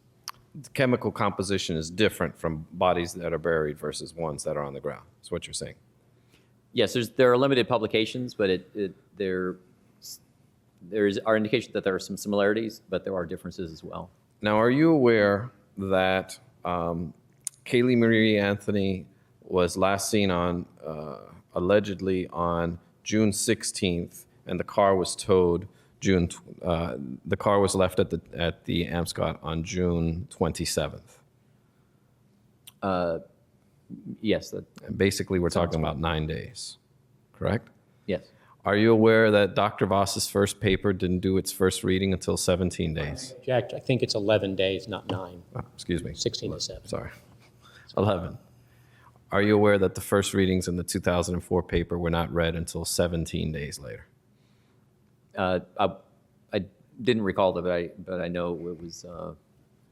Now, Dr. Voss, after 8 years of studying human decomposition in this longitudinal study, ended up having a conclusion as to the uniqueness of the chemicals found. Isn't that correct? Yes. And can you share with the ladies and gentlemen of the jury what his conclusion was as to the chemical compounds and their uniqueness to human decomposition? Objection. Hearsay. Sustain. In reviewing these materials and this study, do you have an opinion as to whether these chemical composition, the chemical composition of decomposition is unique? Objection asked and answered and beyond the scope of cross. Overruled, I let him ask it again. Yes, based on the work we have done and review of the peer-reviewed literature, it's known that the 5 compounds that were in the end relied upon as the most important compounds for Dr. Voss to make his conclusion are known not to be unique to human decomposition. Now, there was quite a bit of questioning by... To strike Caylee violation. The last statement of the witness. Sustain. And ask the jury to disregard. Jurors instructed to disregard the last statement by the witness. Next question.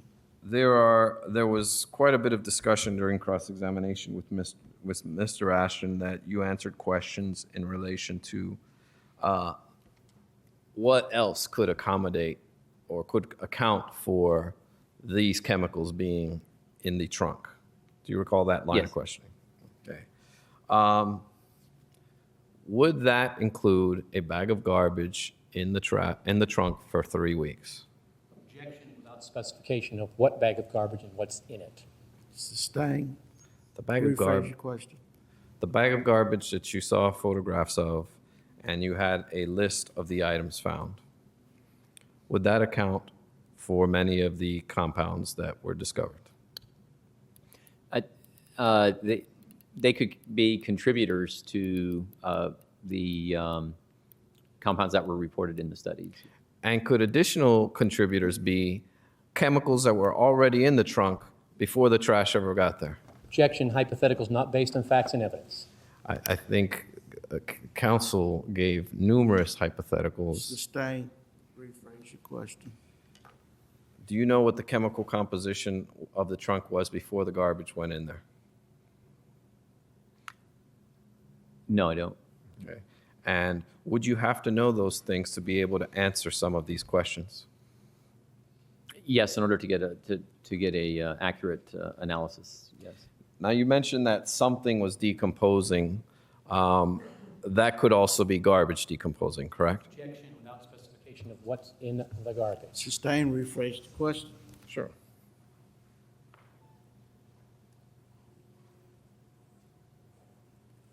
I'd like to show you Dr. Furton states, Defense Exhibit C, which both photographs have been entered into evidence.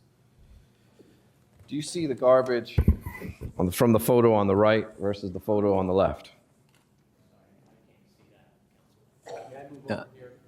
You may. Yes, I do. Okay.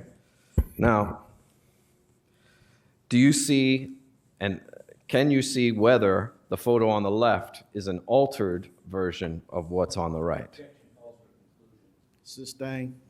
Do you see any differences between what's on the right and what's on the left? I think. Overruled. Yeah, it appears that the garbage has been removed and spread out onto a long table. Now, there are no photographs, or you have not seen any photographs of this garbage spread out, correct? Correct. The only photographs I saw were the image to your left. And you don't know if while spreading these items out or before putting them into a dry room that food items might have been thrown away. So does Overruled, he can answer the question.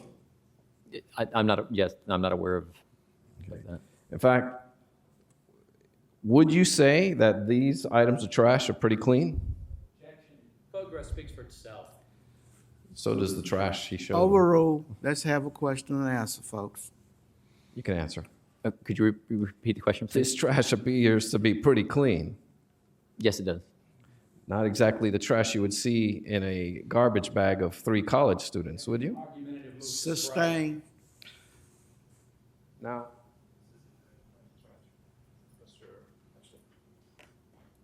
No, it's the bag of trash over near the witness stand.